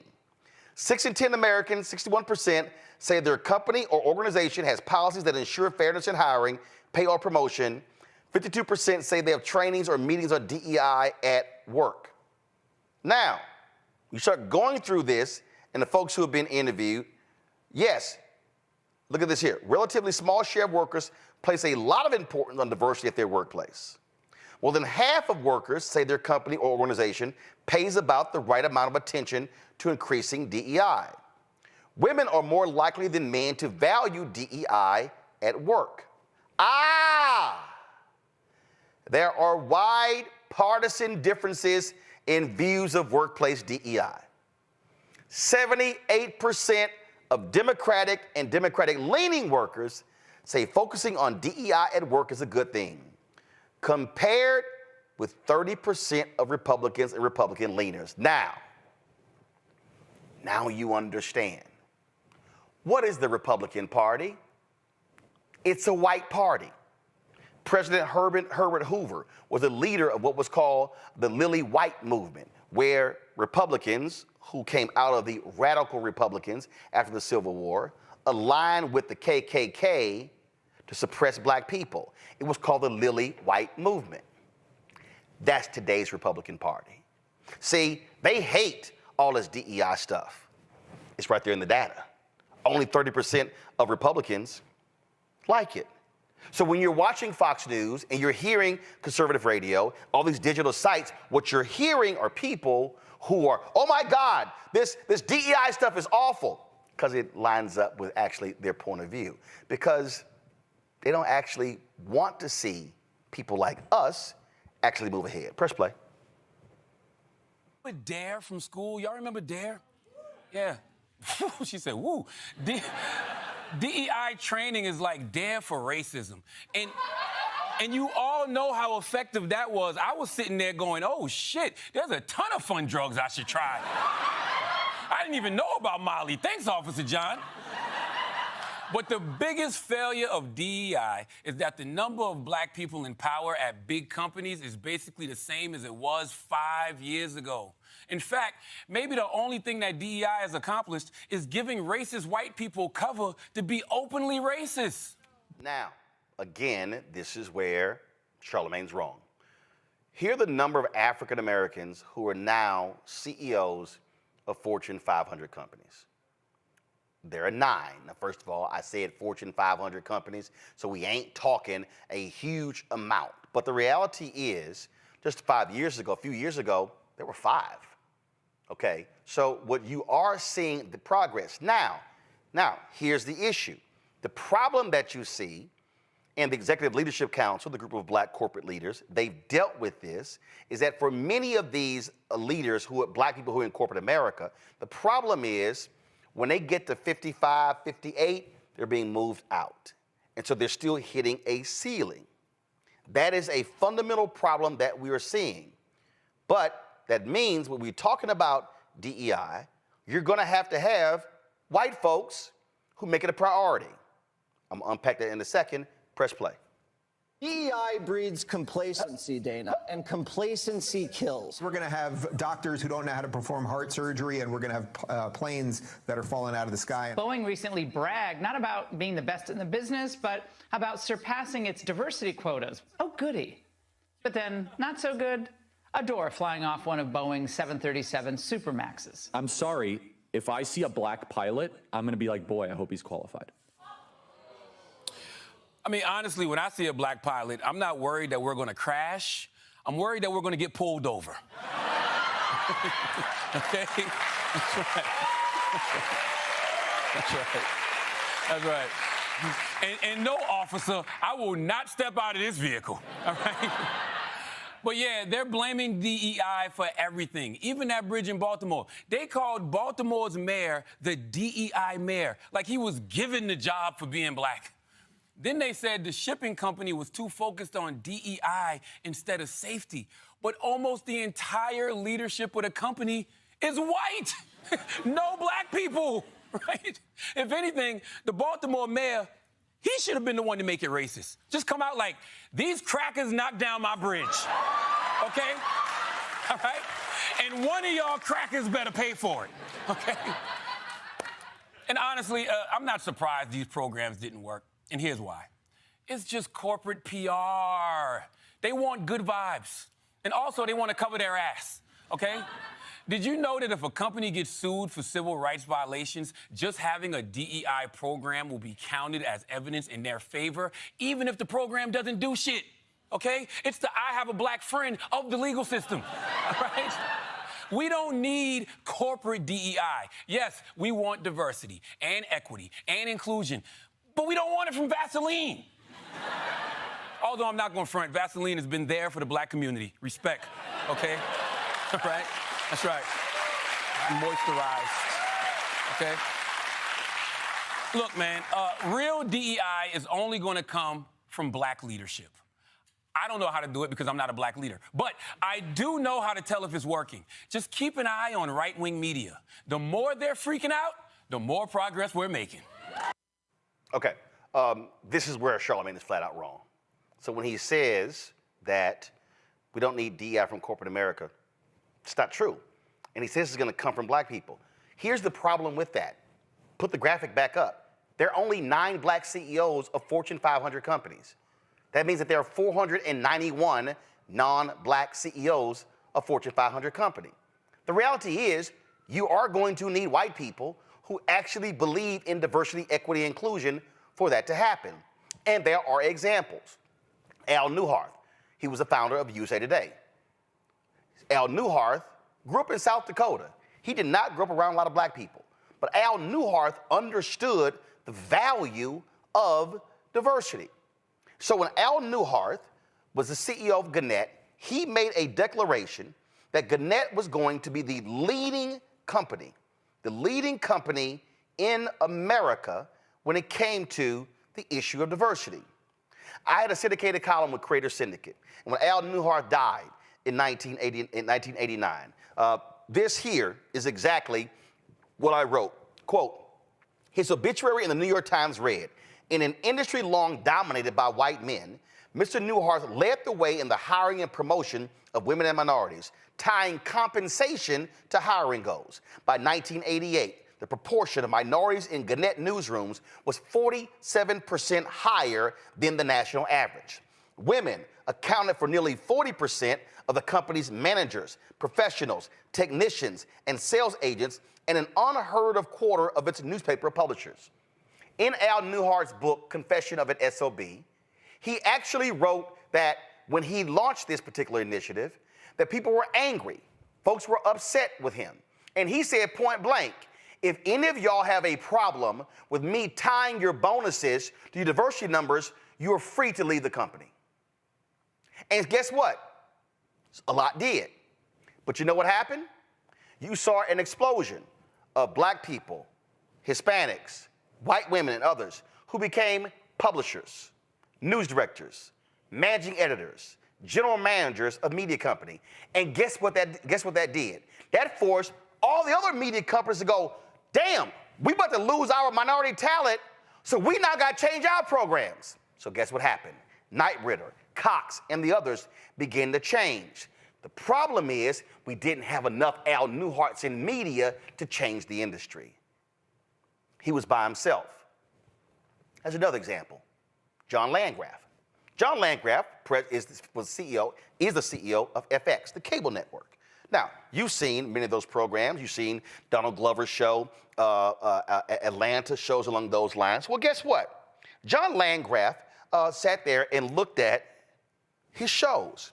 And he then began to say, wait a minute, we got a problem. It's too many white guys. It's too many white directors. It's too many white showrunners. It's too many white writers. We can't tell different stories by keep hiring white folks. He was quoted saying, listen, I like my white guys. This is not going to work. So in 2016, John Landgraf sent out an email to his entire network and said, this has to change. In 2021, check this out. Nearly half of all episodes on FX were directed by people of color. Women were 35% of those who directed those episodes. But it wasn't just directors. And listen to this, quote, truthfully, I'm not proud of fact it took me so long to take concerted action on inclusiveness. He said, hold on one second. He said, because he had been running the network at that time for 15 years. It's heartening to see our industry fully commit to meaningful, measurable, and permanent change.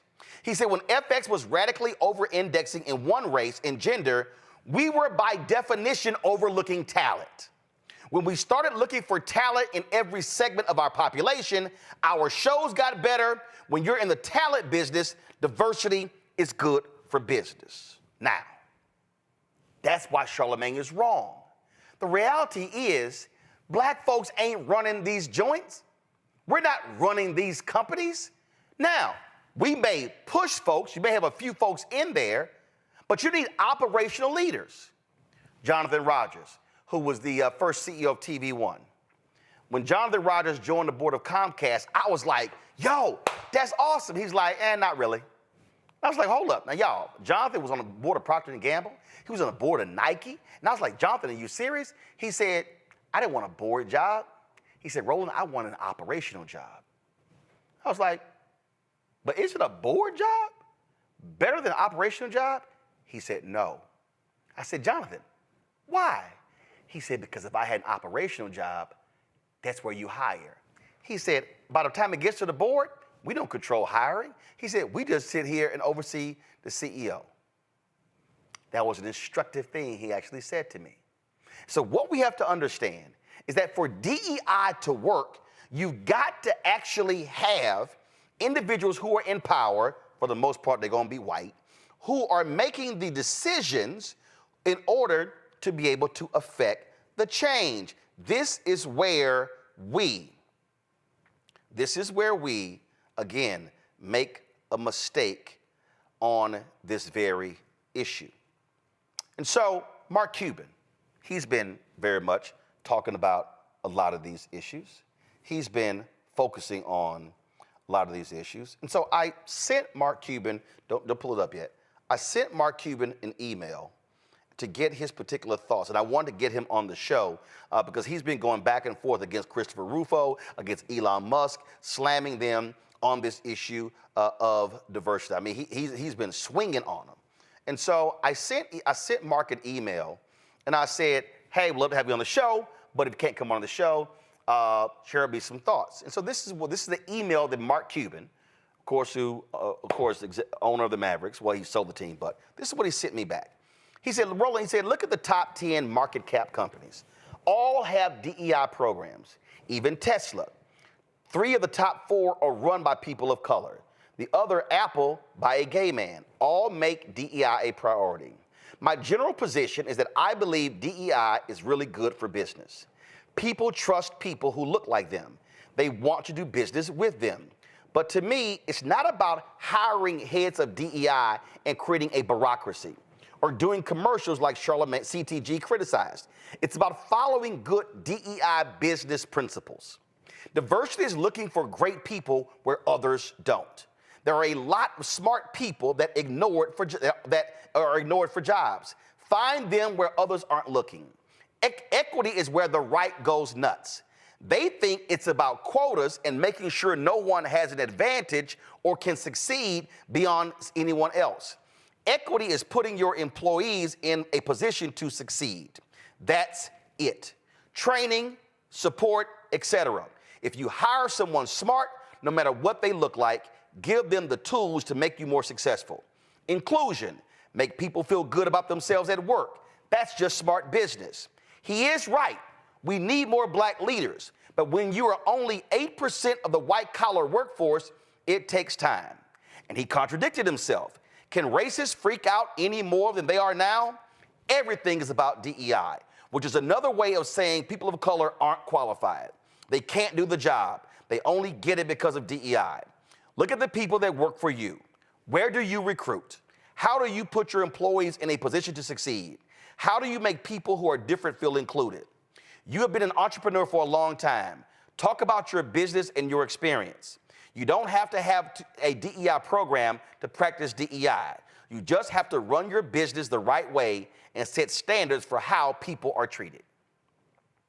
And folks, right there, the fundamental issue with DEI programs as to how they are set up right now is that they are performative because the leaders are not serious. The leaders are not taking proactive decisions. The leaders are not sitting here going, wait a minute, who has all of our outside legal work and our accounting work? We're spending money on catering. Do we have any black caterers? We spend how much money on flowers for the office? Are we using any black florists? We spend money on audiovisual. Are we using any black audiovisual companies? How much of our money is going to spend on advertising? Oh, the ad agency we're using, are they diverse? Oh, we're not going to spend our money with lily white ad agencies. Oh, y'all see how that works? That's what a leader does. So you can't have white folks over here talking about pull yourself up by your bootstrap, why y'all can't get ahead, why you're always begging the government for money. But then over here, we're frozen out of jobs, we're frozen out of contracts, and frozen out of opportunities, and then you complain about DEI. So what I need folks to understand, and again, it was a comedy segment, and it was 5.5 minutes. I've already gone 38 minutes. But the reality when we talk about what's happening with DEI, these white racists and these haters, they are trying to attack everything that is positioning black people where we are today. They're suing the Fearless Fund. They're targeting every program in corporate America. They're targeting law firms. You name it, that's what they're doing. Because of this, and I wrote about it, and y'all, everything you're seeing I called, it's white fear. They now have to compete. And so what they don't like is, wait a minute, y'all now recruiting at HBCUs? Oh, no, they're not smart enough. See, they couldn't get into our schools, so therefore they had to go to those schools.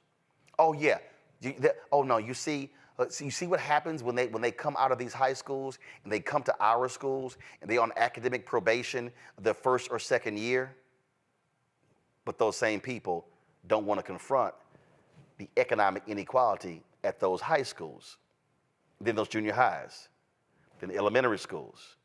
Oh, then you don't want to confront the economic inequality that's happening in those neighborhoods. Oh, then you don't want to confront the economic inequality that those parents went through.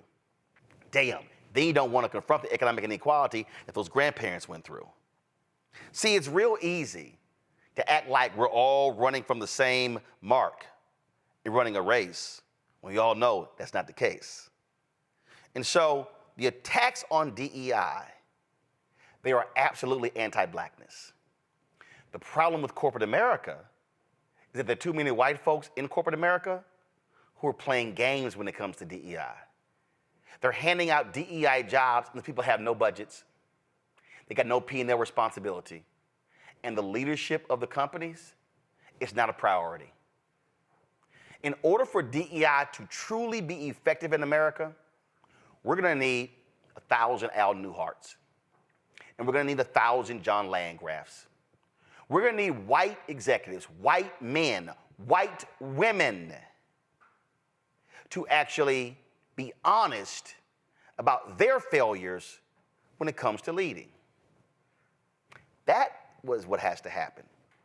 So if you're breaking down this segment and you are, oh my goodness, what went on here? This is the whole deal. To corporate America, stop being performative. That's why we in the Black-owned media collective, that's why we challenge General Motors. That's why we challenge McDonald's. That's why we challenge these companies. And you know what happened? Target was like, oh, we're gonna spend $2 billion with black companies. All of a sudden, Group M announced 30 or 40 of their companies, some named, a lot not. They're gonna spend at least 2% of their ad budgets with black-owned media. We're still waiting because we haven't gotten any money from Group M here at the Black Star Network. And I've been meeting with them for a very long time, 3 years.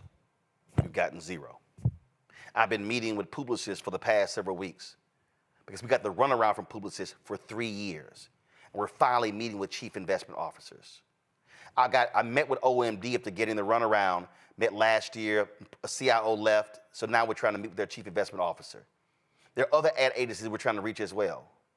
So here's the deal. You can't tell black people, well, you're not building your business. Well, if I can't get the contract.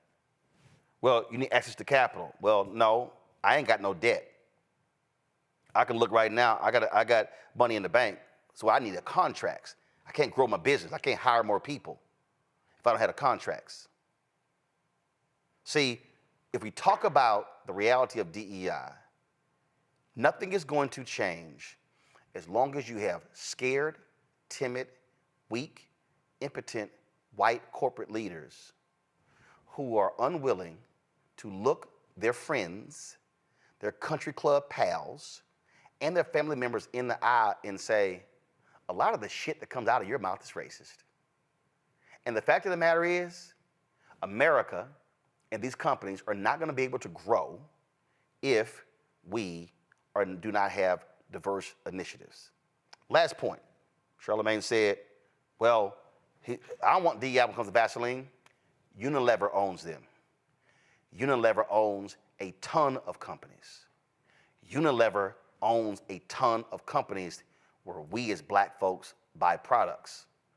Oh, hell yes, Unilever had better have a strong-ass DEI program. And Unilever and Clorox and Procter & Gamble and Apple and all of these companies need to be spending money with black-owned media, need to be spending money with black law firms, need to be spending money with black accounting firms, need to be spending money with black engineering firms, need to be spending money with African Americans up and down their business diversity list. Not supplier diversity, business diversity. What we're seeing with the attacks of DEI are from, frankly, scared white people who don't want to confront systemic racism in corporate America. But this is a moment when white leadership, while you have these lawsuits going on, has to have the courage to say, we aren't going anywhere. We're going to do what Al Newhart did. And that's say, if you don't like the fact that we support diversity, equity, inclusion, you, white critic, are more than happy to leave. Because I bet you we're going to be successful in finding your replacement, and they likely will be black or person of color. When we come back, we'll talk with Randy Bryant, DEI disruptor, and my panel to continue this conversation. You're watching Roland Martin Unfiltered on the Black Star Network.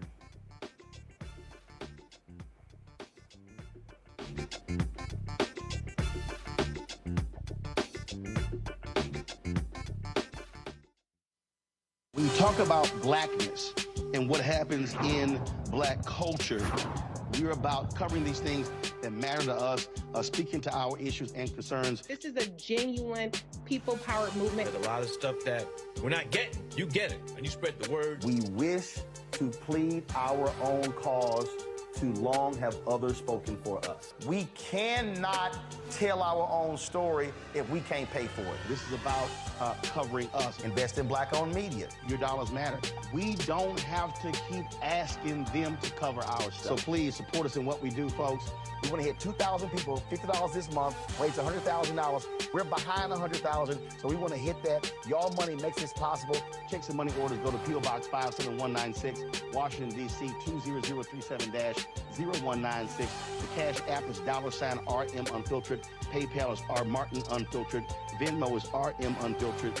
Zelle is Roland at RolandSMartin.com. Fanbase is pioneering a new era of social media for the creator economy. This next generation social media app with over 600,000 users is raising $17 million, and now is your chance to invest. For details on how to invest, visit startengine.com/fanbase or scan the QR code.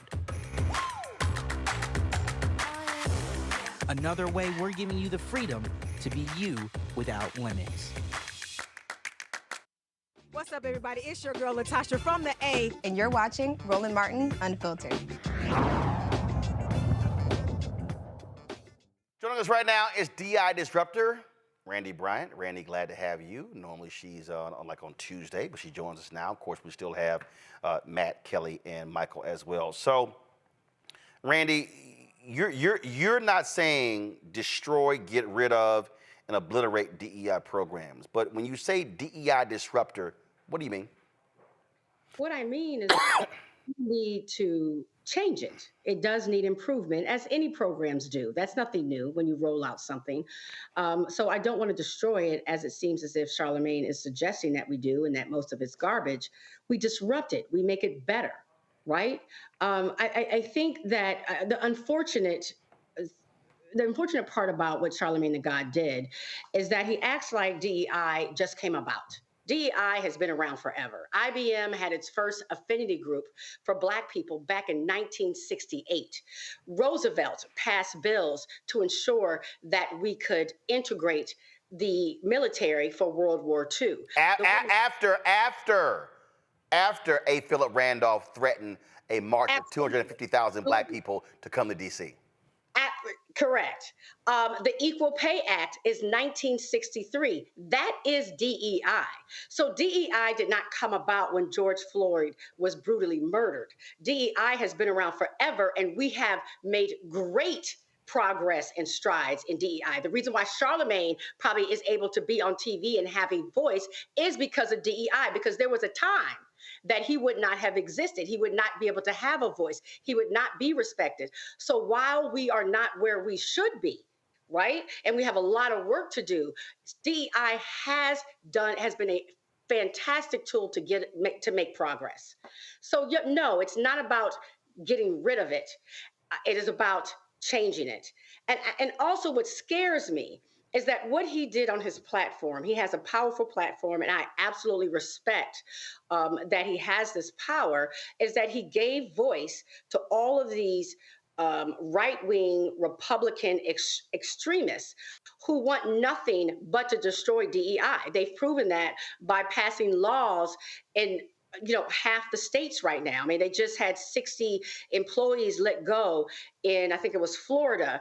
Well, no. The 60 with the University of Texas. You also had it in Florida because they banned DEI, Florida, Alabama, Texas, and multiple states. But to your point about destroying the programs, go to my iPad, Henry. So here's a perfect example. Stephen Miller's white nationalist group is representing this white Hollywood writer who is suing the studio because he's claiming Brian Benecker is suing CBS and Paramount for discrimination because he's saying, oh, I didn't get hired as a showrunner because of diversity. Well, here's the deal.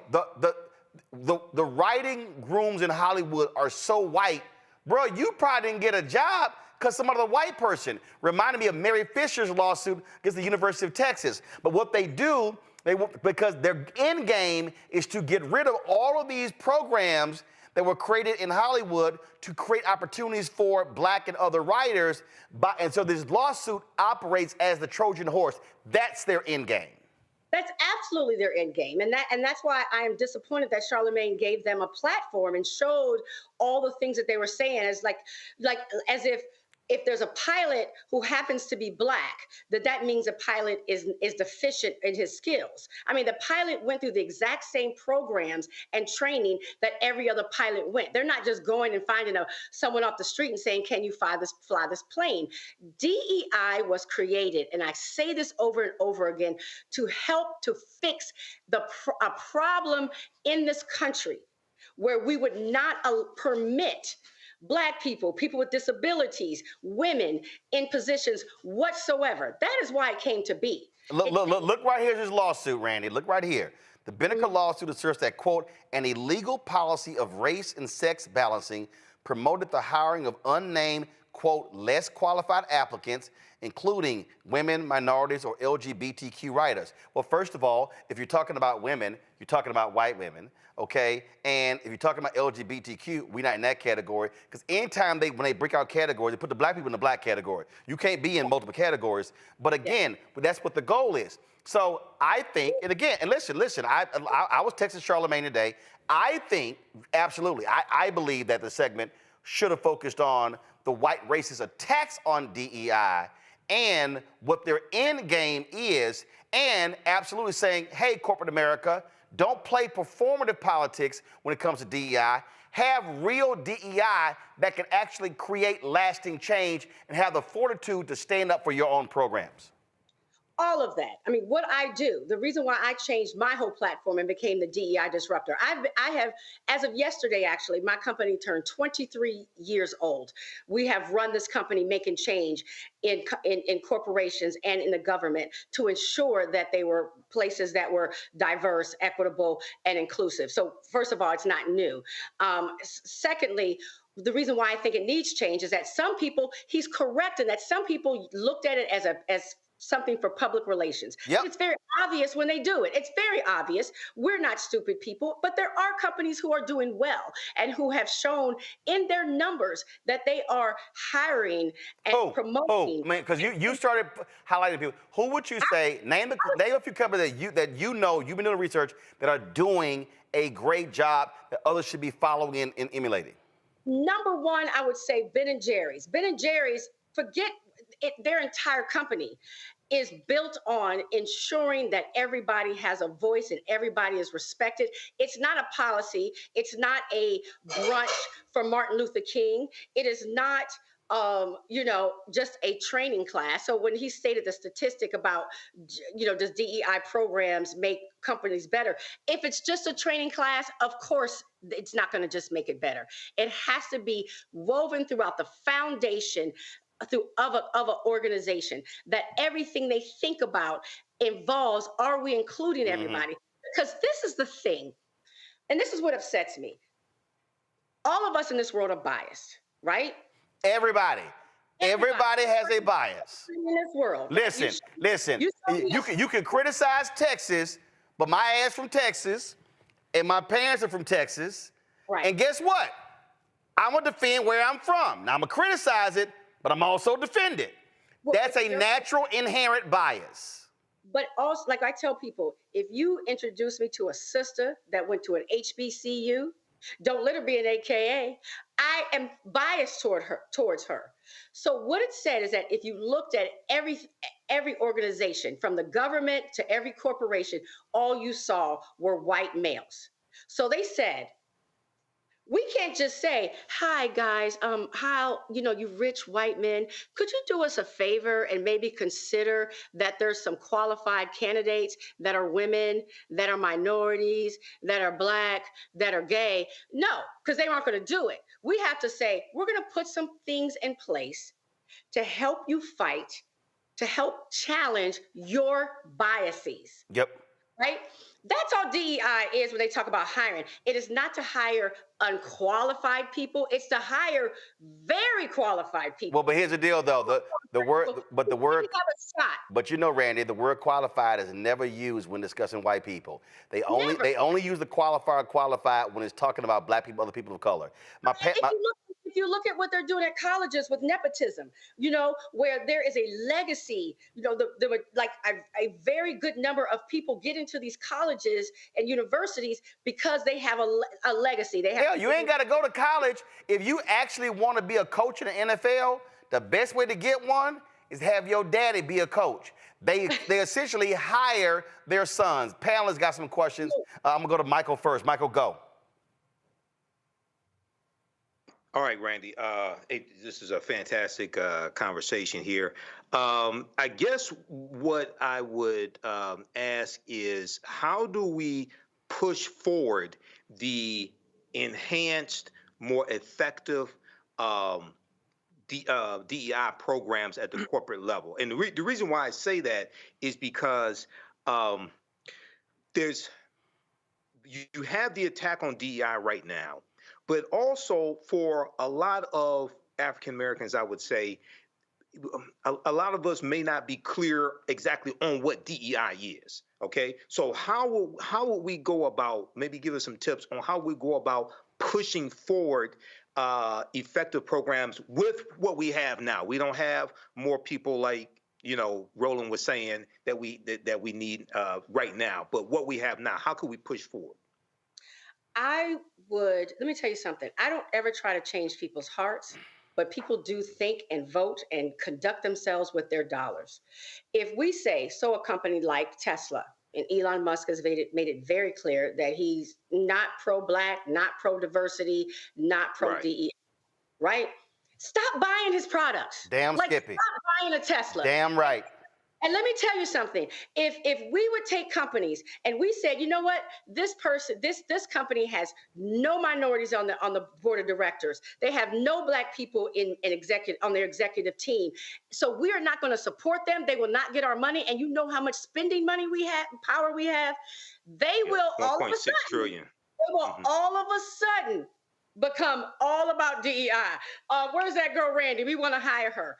Money talks and bullshit walks. There you go. Right?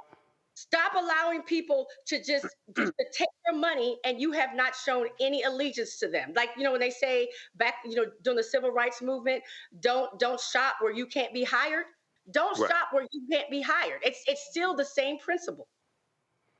And also, just so folks understand and keep in mind, when you're sitting here watching, you're looking at all of these people on Fox News complaining about DEI. Guess who has a DEI initiative? Fox News. Kelly, go. Kelly, go. Sure. So I don't necessarily have a question so much as just a thought that I'd like for you to expound upon, being the hypocrisy of what Charlamagne said as a whole, considering that he very likely got on The Daily Show because of some DEI initiative, the fact that he has a Breakfast Club show because of a DEI initiative, the fact that he sat on panels because of DEI initiatives, he's spoken about DEI initiatives in corporate spaces and how he's benefited from DEI initiatives. I am just tired of giving people platforms in which they have absolutely no concept of what is actually going on, and or in Charlamagne's case, willful cognitive dissonance regarding these issues just so that he can have sound bites that he can profit off of. Well, here's what I think, Randy. And again, my deal is, and that's why I walked through it. A lot of what Charlamagne said is correct. Performative, running of the ads, not taking it seriously. But again, where I disagree is saying we don't need it in corporate America. The reality is that's where the money at. That's where the job's at.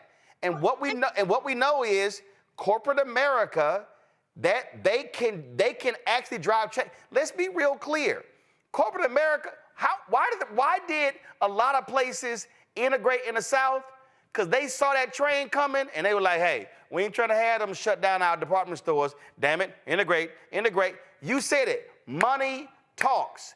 And let's remind people, when corporate America pulled their money out of North Carolina with that transgender bathroom bill, they changed that damn law. When the brothers in Mississippi said, we ain't playing at Mississippi State under that damn Confederate flag, they changed the damn law and took it down. We as black folk, to your point, got to use our money leverage, and most of the DEI initiatives that came forward after George Floyd's death, because them white kids in them companies were acting a fool. And Adidas, give you an example, Randy, Adidas announced we're going to do a $10 million initiative. Them white folks at Adidas lost their mind. The next day, the CEO announced, okay, hold up, we're going to do $100 million, and then a third of our jobs will be people of color. The whole backlash to DEI is because white people in the aftermath of the death of George Floyd rose up. So the attacks on books, the attacks on CRT, the attacks on DEI are all because they freaked out when they saw them white kids have a changed view.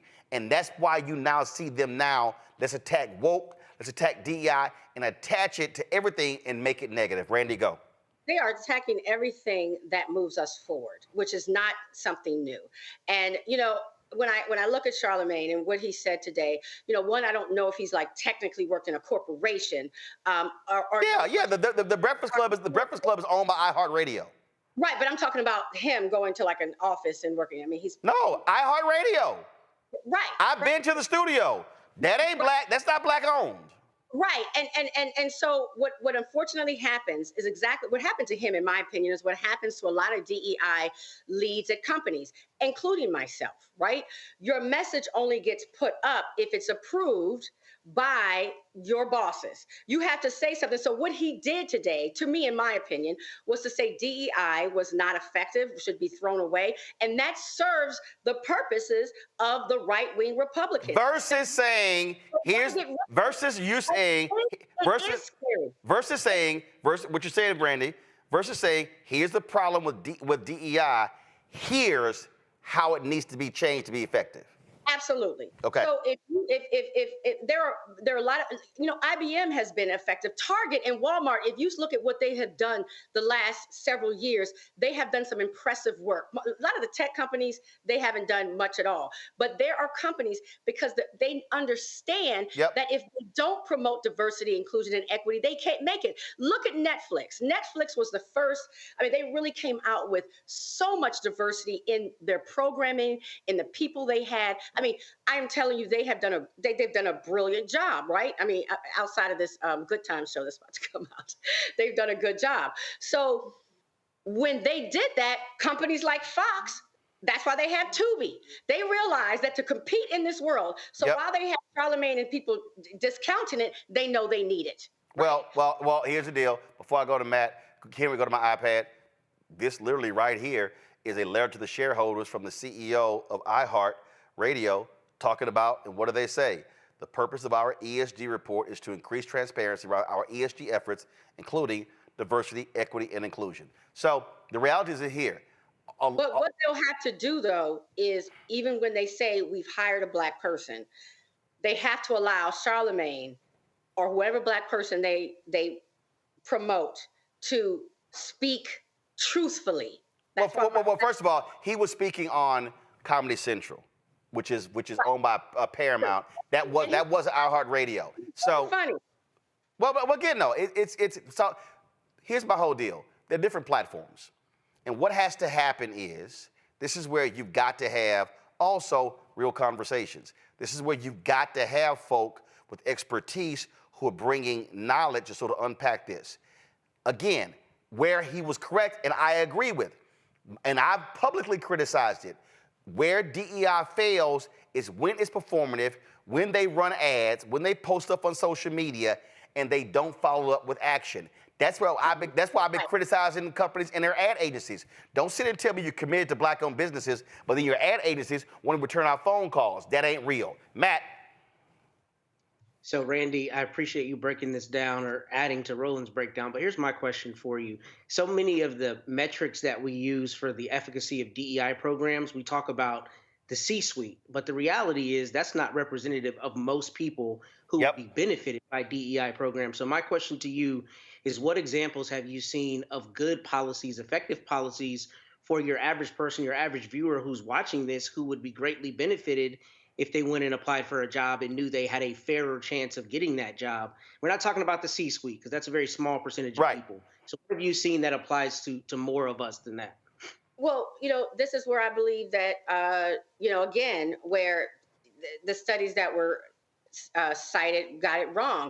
There have been great improvements when it comes to Black people getting jobs at almost across the board. I mean, from the federal government to localized governments to corporations, Fortune 500 and down, where you are seeing more Black people get jobs and management jobs. You are right that the C-suite is kind of where we get stopped oftentimes, but to say that we have not made great strides is ridiculous. If I were to name companies, there's so many. Like I just said, Target, Walmart has done a great. The tech companies to me have done the worst. If you're looking at the promises they've made, the tech companies like Facebook and Google, nothing has moved on their scale of anything. But most companies across the board have more diversity than they've seen in the past. And the reason why is because they were pressured to do so. People aren't going to do things just because they're nice. And DEI wasn't developed to get unqualified people in positions. It was just to put the net further. Tell me where you are looking for qualified candidates. Also, let's talk about your biases, because what's very insulting about what these commentators are saying and how they're attacking DEI is what they're saying is if you hire a Black person, that automatically means that you're hiring a less qualified person. Yep. For somebody to say that aloud is bold. Well, but again, no, but that's the agenda.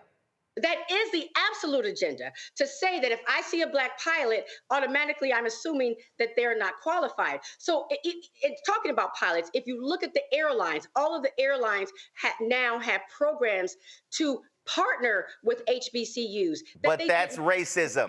So that's just racist, just being very clear with their racist language, and they're allowed to get away with it.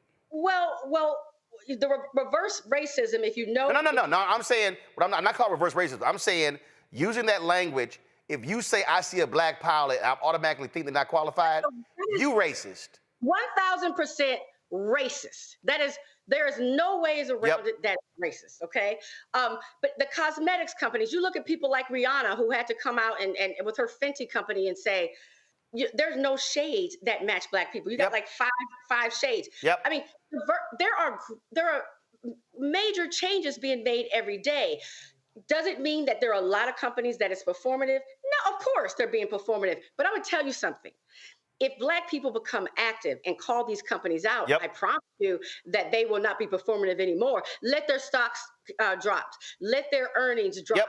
Let Black people say, we're not buying from them anymore, just as people have done with Starbucks recently. I promise you, all of a sudden, we all be getting calls like, and I'll add to that for Black people, don't fall for the okie doke if they go hire a black celebrity to do some commercials and think all is good. No, the notion is you got to go deeper and broader. I'm going to close it out with this here. This is the quote that Mark Cuban said. Look, the University of Texas fired 60 people who were in DEI jobs. Here's the deal. The university president, he didn't have to fire them. He could have shifted them to other areas. Where Cuban is correct, that if these programs are being targeted, go to my iPad. This is correct. You don't have to have a DEI program to practice DEI. You just have to run your business the right way and set standards for how people are treated. Here's the fact, Randy, and this is the last comment. If these companies were doing right by us, you wouldn't need DEI programs because you would be saying to your people, no, cast a wider net. The programs are a way to force folks to have to broaden the talent pool, have to recruit different places. And so to all the haters, if y'all don't want DEI, cool. Give folk an equal shot. But most of you white racists, especially all y'all on Fox News, y'all know the game, and you know it ain't an equal shot. Randy Bryant, we appreciate it. Thanks a lot.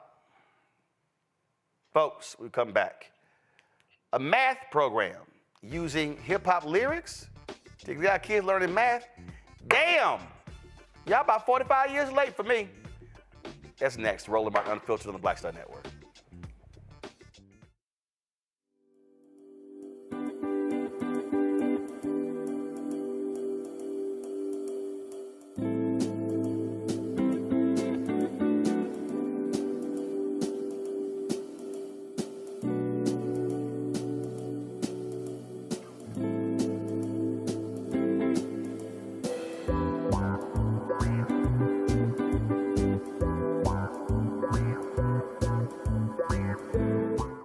Fanbase is pioneering a new era of social media for the creator economy. This next generation social media app with over 600,000 users is raising $17 million, and now is your chance to invest. For details on how to invest, visit startengine.com/fanbase or scan the QR code. Another way we're giving you the freedom to be you without limits. As bad as Trump was, his economy was worse, and Black America felt it the most. He cut health insurance while giving tax breaks to the wealthy and big business. As president, I put money in pockets and capped the cost of insulin at $35 a month. There's a lot more to do, but we can do it together. This is Reggie Rothbeifel. You're watching Roland Martin, unfiltered, uncut, unplugged, and undamn believable. You hear me?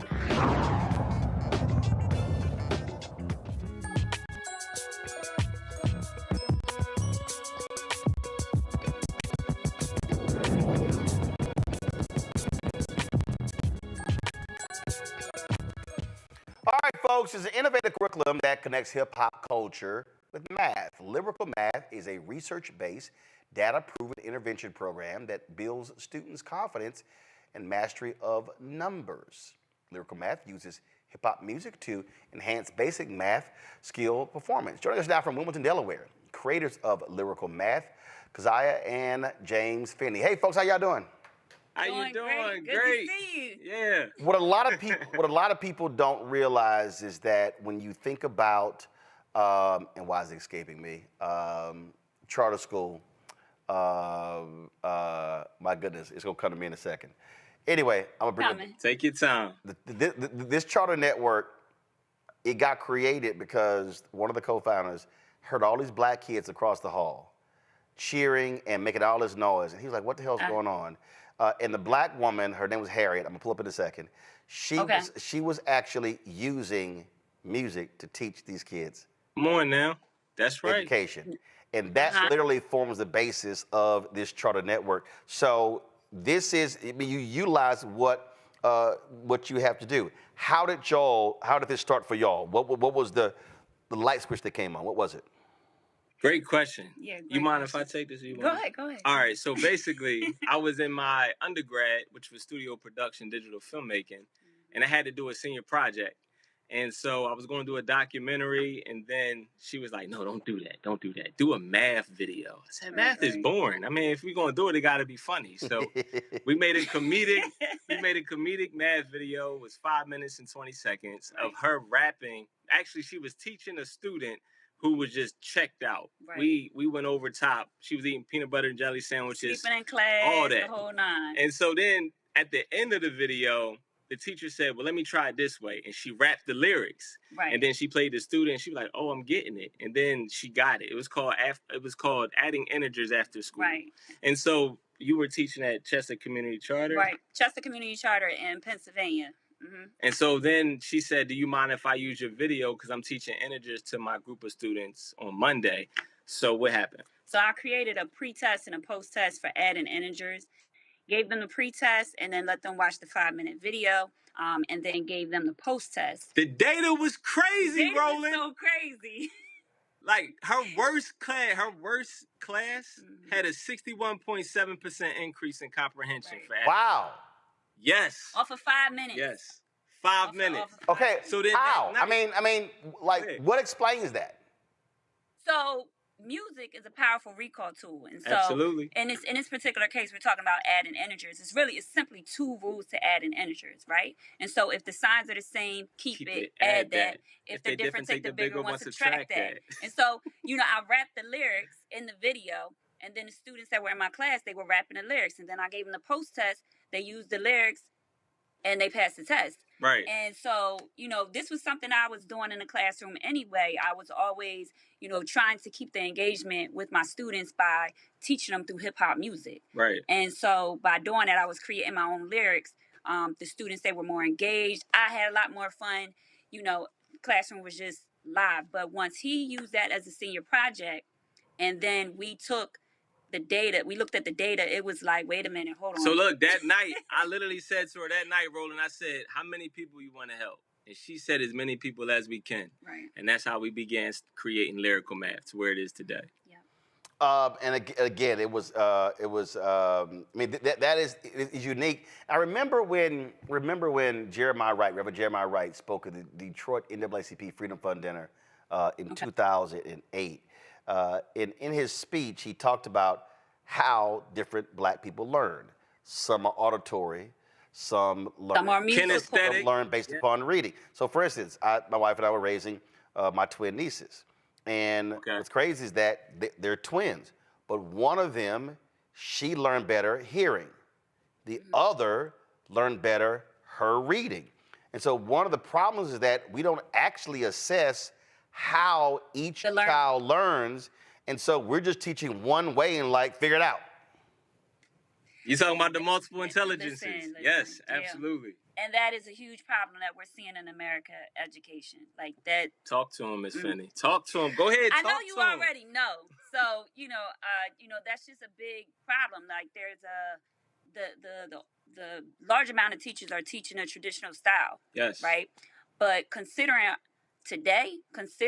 the level of engagement that our students have, our children have, just with social media, the impact of music, you have to meet these students where they are. Yes. And if music is a way to reach them, you should use it. Absolutely. If engagement is a way to reach them, you should use higher levels of engagement. And so, what we did, we created this curriculum where we not only use music, but we also have culturally relevant pedagogy that we're applying to Lyrical Math. And so it's fun, it's engaging. I was going to say it's innovative. Absolutely. We literally intertwine hip hop culture with math. For one, we know hip hop culture is like the #1 genre in the world. Right. And for two, the science behind it is it promotes confidence. Exactly. Mm-hmm. So instead of having kids talking about I'm this, I'm that, faking it till you make it, you could talk about how dope you are with math and actually be dope with math. Yeah. And she got bars though, rolling like it's not corny. It's radio ready. You know what I mean? So here's a student workbook if we could show you. So this doesn't look like a typical math book, does it? No, not at all. So that's the lyrics page right there. The hell? I'm telling you right now, I never knew what the hell they were doing in math. Listen, I told my teachers, listen, I can count money, I can negotiate. I talked my way into a passing math grade in college. My verbal intellectual skills talked me into that grade. And I told him point blank, I said, say, man, listen, I said, look, I know how to count. I said, I know how to negotiate. I understand contracts. I said, but damn all this Pythagoras theorem. I said, man, I ain't none of this stuff clicking in my head. And trust me, I've been proven right. Before I go to my panel, it was escaping me. Harriet Ball, she was actually at KIPP. And that's actually how, what you see right here. She says right here, she died of a heart attack in 2011. She was 64 years old. And this is the Washington Post obit. She trained the KIPP co-founders, David Levitt and Mike Feinberg, when they were novice members of the Teach for America program. She gave them a host of original songs, chants, and games to encourage learning. They took the name of their network from her most popular chant, which was, you gotta read, baby, read. You gotta read, baby, read. The more you read, the more you know, because knowledge is power, power is money, and I want it. And knowledge is power, that's the name KIPP. Come on, and so so her method was using, what y'all talking about, her method of using music, that is the basis of the teaching curriculum of all KIPP charter schools. I know. So let's question from the panelists. Let's see here. Michael claims he was highly successful at math in school. I still think he lying, but go ahead. Let's go, Mike. Come on, Mike. He obviously can't run a damn computer because his ass is on mute. See, that's the problem right there. He think he was so good at math, he don't know. Hold on, Roland. It's your computer. Hit the damn button. I can't control your mute button. He was just spitting formulas on I'm running through a 12-channel mix, Roland. No, I'm unmuted. Well, you might have 12 channels, but you didn't have one turned on. It's unmuted. I unmuted it. Okay. So, question for you. Now, I went up to pre-calculus in high school, and then I took calculus in college.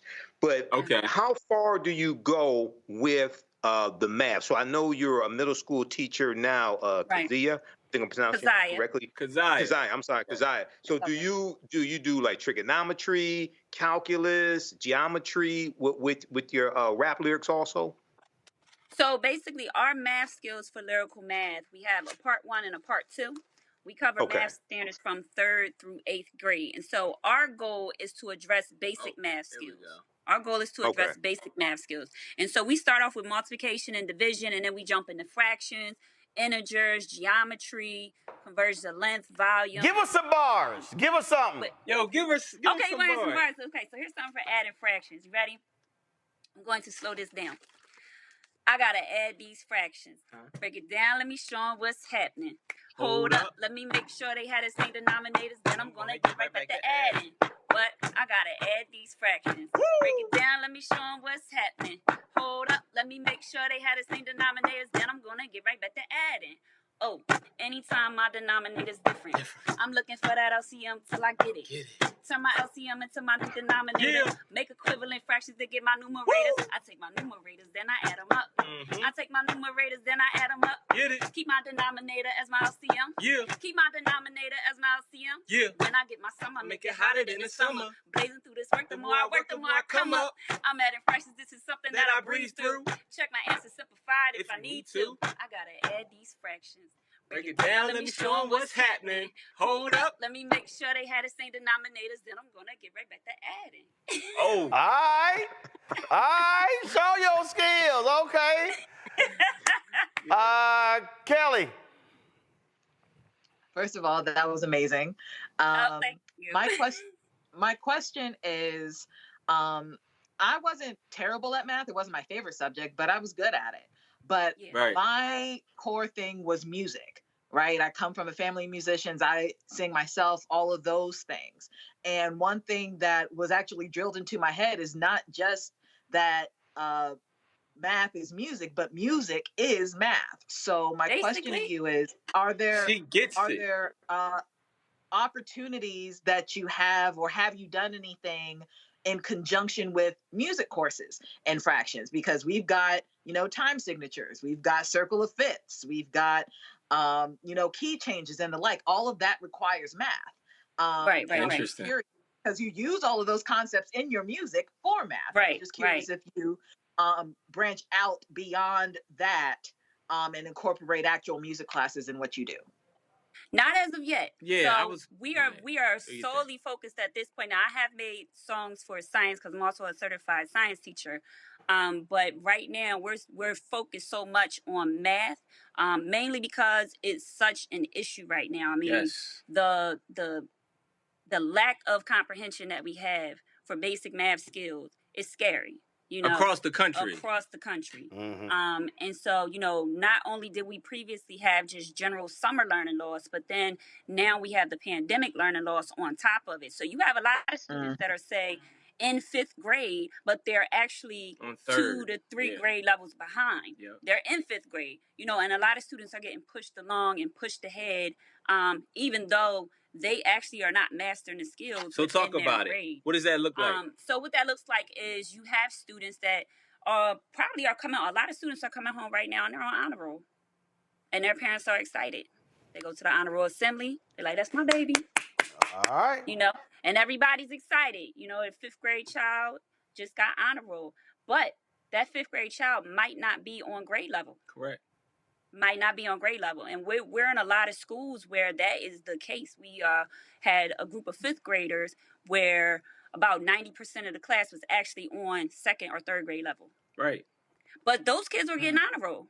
Because they were teaching them on? They were teaching them on the 2nd or 3rd grade level. Like, hey, if I give you a test and you pass it, then technically you have an A, right, on that test. But that's not necessarily saying that you have an A on a 5th grade level. Correct. Do you get what I'm saying? And so we're just very focused right now on closing this huge academic achievement gap. And in our community, even beyond our community, it's just a huge issue. And, it's going to catch up with society in a way that is going to be extremely alarming. It's already alarming. Right. So right now we're focused on math. Education needs a win in a major way. And so we need teachers like Miss Finney that break the mold.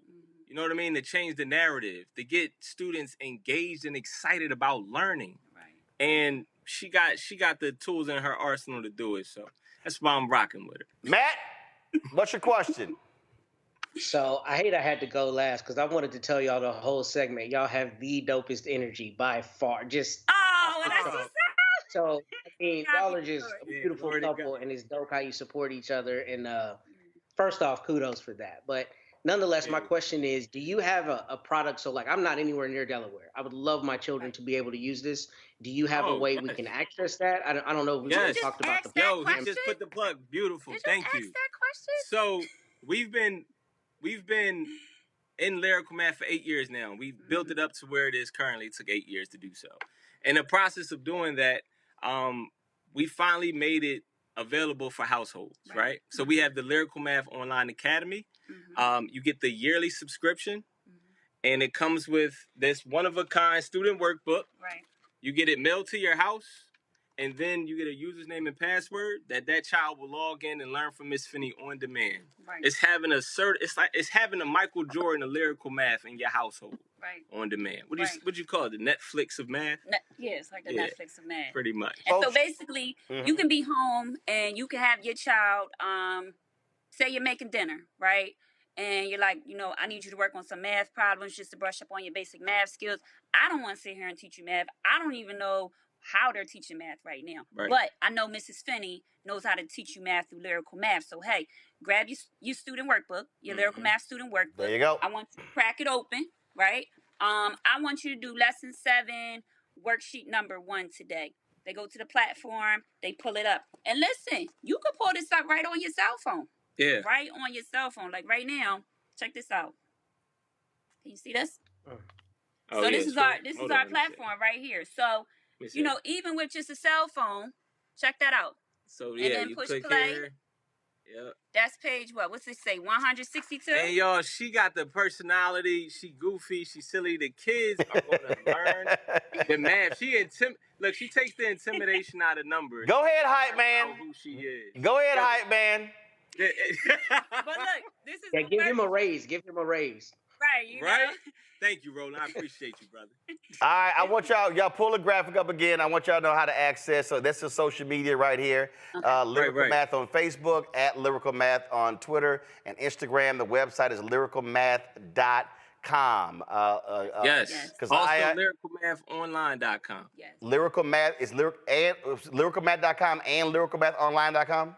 Yeah, lyricalmathonline.com is the academy. Yes. Gotcha. What's lyricalmath.com? That's our headquarters site. All right, cool. All right, so you got two. Lyricalmath.com, lyricalmathonline.com. Got it. All right, Keziah and James, we appreciate it. Thanks a bunch. Appreciate you, man. Thank you so much. Thank you for your work and all that you do. I appreciate it. All right. Folks, that's it for us. Let me thank Michael, Kelly, and Matt. I certainly appreciate y'all joining us on today's show. Thank you so very much. Michael, learn how to hit the mute button. If you're on mute, turn it back on. I'm not like, I don't. Rolling. I mean. It's delayed. I did unmute it. No. There was no delay, Michael. You were talking, and we literally saw your lips moving and could not hear you. So hey, there was a delay. It was unmuted. Right. Okay. Signals know how to work technology. Well, you damn sure wasn't a good example. I'm just saying. All right, well, Kelly, why you over there sighing? We know how. Y'all got it. Also, A. Philip Randolph was a member of Phi Beta Sigma Fraternity Incorporated. I didn't get a chance. Why? We were so close. When Randy Bryant mentioned A. Philip Randolph, but just so people know, he was a member of Phi Beta Sigma Fraternity Incorporated. Yeah, but it needed that alpha to pull that March of Washington off. We were so close. I don't know why. March of Washington was originally A. Philip Randolph's idea. Guess what? It's a whole bunch of people have an idea, but they can't. But they didn't pull it off. Well, he got Executive Order 8802 put in place by President Roosevelt to desegregate jobs in the Department of Defense for African Americans, which is why he called off the March on Washington the day before it was signed. That was June 1941. And thank goodness for them lawsuits filed by that alpha man, Thurgood Marshall. But you ain't gonna win this one. I mean, you ain't gonna win it, but just go ahead. But look, y'all got one or two. Let the record show. Y'all got one or two. Phi Beta Sigma Fraternity Incorporated. Yeah, y'all got one or two, so that's the only hat you can hang it on. All right, that's it. Yeah, appreciate it. Yeah, enough chit chat. All right, Matt, Kelly, Michael, thanks a bunch. Let me shout out my Jack Yates High School. Y'all see I'm rocking my JY colors, and there's no coincidence that that's the colors of the show, because these colors of my high school. So, and in case y'all didn't understand that I knew where I was gonna be today, this literally was what they used to call me in high school. Y'all see that? That says Mr. TV. Just so y'all know, I was way ahead of the curve. All right, that's it, folks. Support us in what we do. Join the Bring the Funk fan club. Send your check and money order to P.O. Box 57196, Washington, D.C. 20037-0196. Cash App, $RM Unfiltered. PayPal, R Martin Unfiltered. Venmo's RM Unfiltered. Zelle, Roland at RolandSMartin.com, Roland at RolandMartinUnfiltered.com. You can also, of course, download the Black Star Network app, Apple phone, Android phone, Apple TV, Android TV, Roku, Amazon Fire TV, Xbox One, Samsung Smart TV. You can check our 24-hour streaming channel out. We're available on Amazon News. By going to Amazon Fire, you can tell Alexa to play news from the Black Star Network. Also, we're on Plex TV, Amazon Freevee, Amazon Prime Video. And be sure to get a copy of my book, White Fear, How the Browning of America is Making White Folks Lose Their Minds. Available at bookstores nationwide. Get the audio version on Audible. Y'all have a fantastic weekend. Good luck watching March Madness. Go South Carolina and Dawn Staley. Hope y'all have a great finish and finish undefeated and win the national championship. We got to bounce.